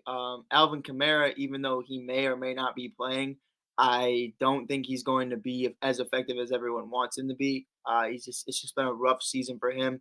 And overall, the Rocket. It's same thing with that Zion jersey. Just inconsistent, not healthy, not there. Trevor Siemian. I'm looking at Trevor Siemian, not even with Michael Thomas. Like, I'm just looking at Trevor Siemian straight up, trying to go out there and ball out. Hell no, I'll take Josh fucking Allen any day of the week. Stephon Diggs. Diggs versus Diggs was what I really wanted. I wanted it to be Bills versus Cowboys. I thought that would be a great matchup. I think it would have been a really fun game. I think Jay would have been freaking out. Jay would have been like, he's a lockdown corner, and then everyone else would have been freaking out. I think it would have been a lot of fun. But you got to play the guys you have on your schedule. So even though I do believe in Trevor Siemian, I also do think, he's like a Taylor Heineke type of guy. Like, he's going to win you a couple of games, but I trust Brian DeBall as a play caller for the Buffalo Bills. I trust Sean McDermott to do the right thing, to not call the right plays, but to just get his guys together. I think it's going to be a great game. I like Moss. I don't like Singletary. But I like Moss a lot. So, and Knox is back. Coach Dante and I have been talking about that one. Knox broke his hand on my fantasy team. My backup is Gronk. I'm pissed. Like, I have not had a tight end since week fucking 2. It's been rough out here, bro. But Coach Dante, everyone else left. Where are you at right now with this Buffalo Bills game? I agree with you. I got the Buffalo Bills. I don't like the Saints quarterback situation. Michael Thomas, I think he's done in New Orleans. I honestly think it's over with him. I agree. He's moving on next year. He elected to have surgery during the off season. He already knew what he was trying to do. So Jameis Winston may be out a little more long term next year. So you don't know that quarterback situation. Probably like half the year. Yeah, half of the year, because he kind of messed up himself late again in this year, in the middle of this year. They re-signed Taysom Hill, but do you actually want to put him at quarterback? I don't actually know that. He makes a lot of money too, bro. Yeah, he makes a lot of money to just do nothing.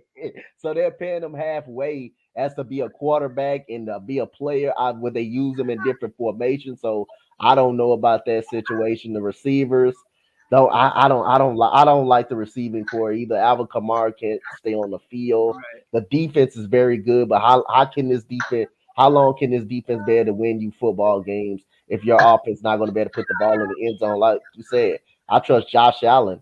I trust Moss. I trust Knox and Stephon Diggs, and I trust Cole Beasley as well. So I got the Buffalo Bills winning this football games, coming back after the debacle against the Indianapolis Colts. So I got Buffalo in this game. Yeah, I'm with you. I do got the Bills. Basically, for all the points you guys said, I trust. You didn't hear my points. I I'm playing. I mean, look, and yeah, it is a funny money deal with Taysom Hill. It's really not.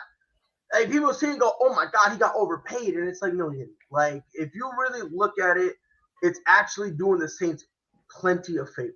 Right. But again, that's what kept you from getting Odell, though. Just think about it. Taysom Hill is the reason you couldn't afford Odell Beckham Jr. That's crazy. Yeah. But honestly, I'd rather keep Taysom Hill. Only because in that system, he's more versatile. You know what I mean? Like, he's a little more versatile. So in that, I'm not talking about top to bottom. He's the better player. Right. But he's more versatile. You know, you can line him up as inside and outside at the receiver position. But you also a little Swiss Army knife. Yeah, so I do like him there. But I'm gonna tell you this right now. And look, I've been screaming this for the longest. Yeah. The Bills need to learn how to run the ball. Right. Like, we bashed the Ravens for not wanting to throw the ball consistently enough, and they want to be a run first. Rams. The Bills are the exact opposite. They love to throw the ball. But then when there's times you need to run it, they don't do it. And I like Devin Singletary. I like Zach Moss. But the problem with both of those guys, they're rhythm backs. You can't just give them a couple chances here and there, and then all of a sudden expect them to, like, you know, they're getting like what 7 to 8 touches, and you're expecting them to get 100+ yards. Like the likelihood of that happening is not high. Like it's very rare that that's gonna happen. Joe said no, he's still overpaid. Not waste my time with that. Like I said, once you break down the contract, you understand he's really not that overpaid. Because if I'm not mistaken, there's some voidable years on that contract as well. So like, you know what I mean? Like he could easily they can move on. Right. But I trust. The only thing that the Saints have maybe the better head coach. Maybe. Oh, without a doubt. Yeah, they have the better. I would give them the better head coach and the better defense. As far as that, but other than that, it's not too much. The defense is relatively close. Yeah, the defense is very good. The defense, I think the defense is very good. I think they're better than the Saints defense. But again, I just like Mr. Nagy up there at the top said, hey, we trust Josh Allen. We just trust Josh Allen more. I just believe they have the better offensive players. Yeah, you definitely do. And this is in terms of defense. The Bills are number 1 in defense, and the Saints are ranked 9th. So this is a battle of really two top 10 defenses. But at the end of the day, who's got the better offense? And the Bills. Yep. In terms of that, it goes to the Bills. You know. Now, Nagy, hashtag fire Nagy. I will say this when it comes to the Bills, and this is the final question I'm gonna pose to the both of you. I'm gonna start with you, Coach. Do you think that we've been overhyping the Buffalo Bills a little bit? The way it looks, we have, but then again, they're still a good football team. I mean, everybody is going to figure out something's going to figure you out. But then again, I still think they're going to be part of the playoff picture. I still think they're a good football team. The Colts, I mean, they were just a better team on that day. And the Colts got a great offensive line. And right now, Jonathan Taylor is the best running back in football right now. With no Derrick Henry, he's the best running back in football. He should be in the MVP discussion. Yeah, and dare I say, even if Derrick Henry was in here, in the league, like I think Jonathan Taylor still makes a very legit, very legit argument. It's kind of funny because I was saying this when the coach picked him up. I was like, Jonathan Taylor needs to be the bell cow. Like he needs the one getting most of the time.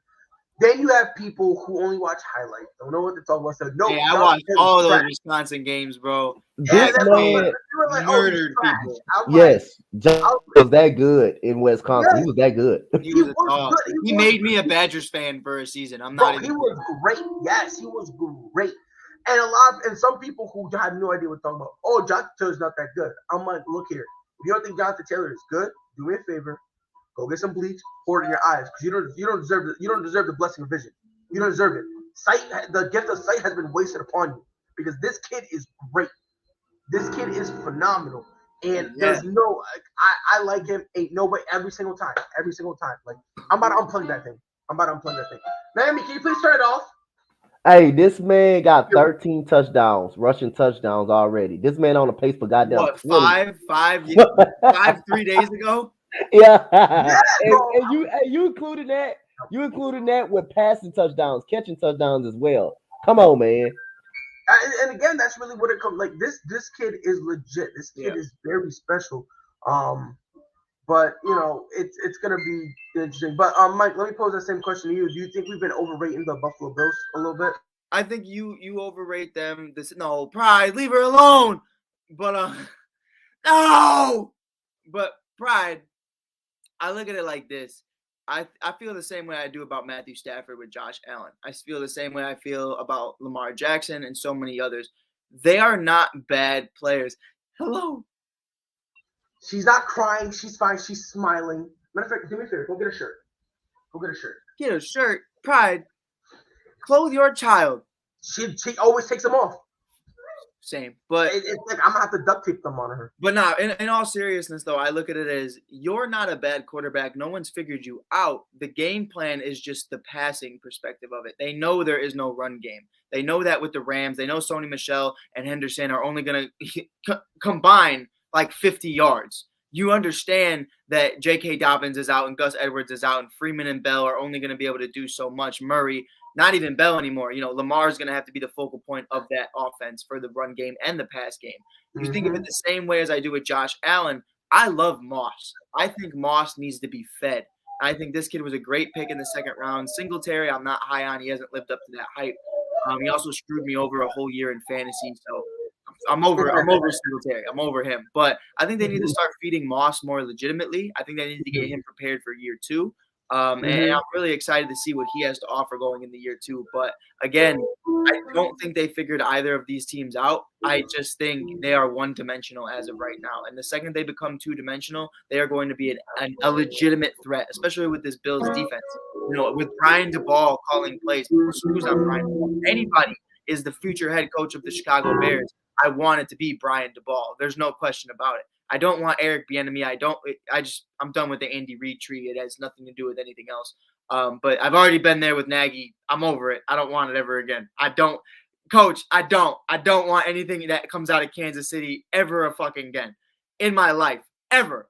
So I want Brian DeBall really bad. Sean McDermott, very good. Sean Payton, though, like Coach said, amazing. Like, amazing. Sean McVay is my favorite coach just because I feel like he's really fun. Hello, beautiful. Say hi. Hi. But yeah, Peyton's a genius. But that's just where I leave it. Hi. They already said hi. Yeah, man. Sean Payton is an awesome head coach, man. And Sean McVay is trending right up there as well as an offensive guru and an offensive defense. So again, that's the only reason I never really count the Saints out because of Sean Payton. I never could count the Saints out because of Sean Payton. I never can count the Steelers out because of Mike Tomlin, how good these guys had these guys prepared, their teams prepared. So again, man, I think the Bills, everybody's kind of figured them out because they always pass first heavy. They always Josh Allen is always throwing the ball. So you're predictable. You're predictable almost going into every game. And like I say again, I like Sean McDermott, but Sean Payton, like Mike said, man, the man is great, man. The man is a great coach. Hurry up and drop the breaking news, Nathan. God damn it. Look, and to the point is, I do think that they did get figured out a little bit, but there's an easy fix to it. Like you said, Mike, I don't care if it's Devin Singletary or Zach Moore. I don't care which one it is. Make one of them your guy that gets 15 plus carries. Give them enough carries to the point where people, because if you do that, Wade Davis has announced his retirement.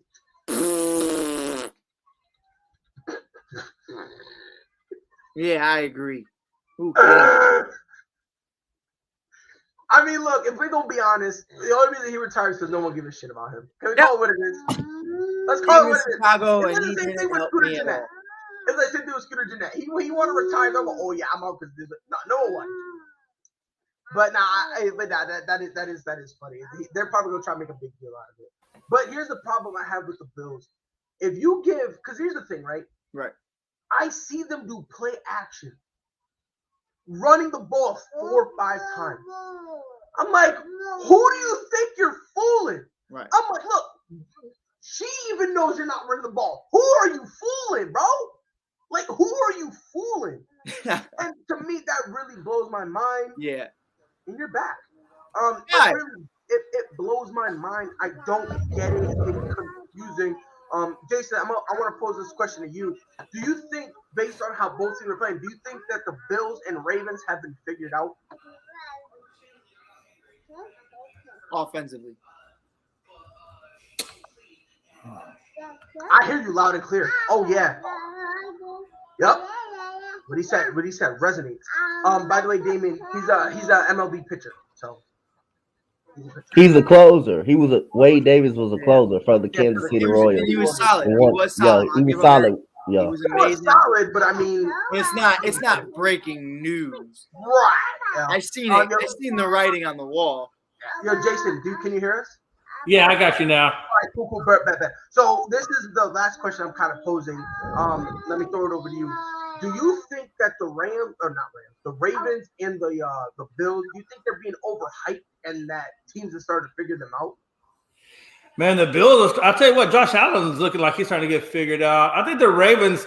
No, I think the Ravens are going to be fine because, man, I think once Lamar Jackson gets back, man, of course, that's Lamar Jackson, man, they're going to be just fine. But definitely the Bills. I think the Bills are starting to get figured out. That's what kind of worries me. I still think they're a top team, but man, they're kind of taking they're taking a downward turn right now, just like Cleveland Browns are taking a huge downward turn from where they were last year. Right. So you see, yeah, I think the Bills, yes. I think the Ravens are still on point though. Yeah, I mean, look, at the end of the day, it's gonna be very interesting to see how both teams. Because I'll be honest, like I said, I say this joke a lot. They're literally the bizarros of each other. Like the Ravens love to run the ball, and the Bills love to pass. If they could do the fusion dance, they would be one of, if not the most dangerous team in the league. You know, the Ravens are running still the same team, the same concept. They're still running the same concept as they did when they won the Super Bowl. I mean, they're a run-first team, and then they pass. And they've been doing that concept for years. Tampa Bay did the same concept when Trent Dilfer was there and John Gruden. I mean, they have great defenses. They have a great run, have great offensive line, and they run first and pass second. And all they are is clock management. Right. They do great clock management. Look, at the end of the day, it is what it is. You know, I'm just glad that the greatest organization that ever graced God's green earth, home to the greatest head coach that ever graced God's green earth, Detroit, former home of the greatest quarterback to ever wear cleats and walk onto a field, ladies and gentlemen, boys and girls, because we already know. I gotta say his name one time per episode. Thomas Edward Patrick Brady. Now he has a father. We're not talking about the father. We're talking about the prodigal son. Junior. I just got my New England Patriots are in first place. This is how you know it's down bad. We're going to be in first place for about a week. And this is the pinnacle, the high point of our season. That's how you know there's going to be some rough times ahead with Bill Belichick and him guiding the boat and Mac Jones next to me, patting my back and comforting me. J.C. Jackson, I'm starting to listen to him. I'm just glad we were able to keep it, right, Mama? Yeah, I hate to say it, man, but New England, man, hey, they're on the march, man. They got the right quarterback that fits the system with the right coach. I mean, when you got a quarterback, a coach, and alignment, and the system works. And we just finding running backs nowadays. We're just finding them. But, 2 hours, 15 minutes. Not bad at all. Not bad at all. This was a fun morning. Yo, Mike, do you have any closing remarks? Fire Matt Nagy. Yes, sir. Coach, what you got for me? What I gotta get prepared tonight for the torture that my Rockets may take against the Chicago Bulls. When you're turning the ball over 19 times a game and you got Eric Gordon still out there and John Wall still on the fucking bench, that pisses me off. And Josh Christopher doesn't get any minutes at all, but you want to keep Eric Gordon that want to get up there and jack up shots every single time. That makes me upset, but I got to get prepared for the torture tonight. So again, Steven Silas, I think his head getting on the spike every single day. We lose a game. I'm sorry. It's unfortunate. I thought this team would be better. We have the talent, but when you lose a game, every time you lose a game on the same goddamn mistakes every single time, it's frustrating. If we're not losing the game, we're losing the game on turnovers. We're losing the game on free throws, turnovers, free throws. We lead the league in turnovers. Don't y'all know how much we average a game? 19 turnovers. That's 19 times you don't get a shot up every game. That's 19 more possessions that the other opposing team are getting more than we are. So right now, this team is a flat out mess. But I can't even rage no more because I already know how this team's gonna come out and play. And I already know we're rebuilding. But it's been awesome, man. Every morning to get on the show and talk basketball and football with you guys every time we link up. But I'm just getting prepared for the atrocity I'm about to get into tonight. So, Mike, no need to apologize, Mike. Guess what? You got a great team over there, man. You got an awesome team, and I respect the hell out the Chicago Bulls. I'm got an awesome team. I'm still sorry. I'm so sorry. But Yeah, Mike will throw it in your face because you're respectable. Yeah. That's why Mike is kind of letting it go by. So kudos to Mike on that. Jason, you got any final words? Listen, I think y'all are all wrong with the whole Freddie thing and what he should give up if the Lakers lose and this, that, and the bet and the whole bet thing. What we should have been talking about is if the Lakers lose, Freddie has to actually pick a team to go with in the NFL. That would have been great. If he could have actually picked a team and got him on tape saying who his official team is, then we could have held him accountable every time he wanted to bring up a match, Aaron Jones or whatever. That would have been a great bet. Secondly, look, man, the Rockets are young. We're rebuilding. We're going to go through the hiccups. But one thing I know is this. The one constant always remains, Les Alexander is still the owner, and he was the owner during the Rockets championship years. He still has the same mentality. He's a competitive guy. Or actually, no, Les doesn't own it. The other guy owns it. I take that back. Oh, my Lanta, that's how old I am. Hey, Coach Dante, that's how old. I'm thinking Les Alexander. I forgot he done sold the damn team.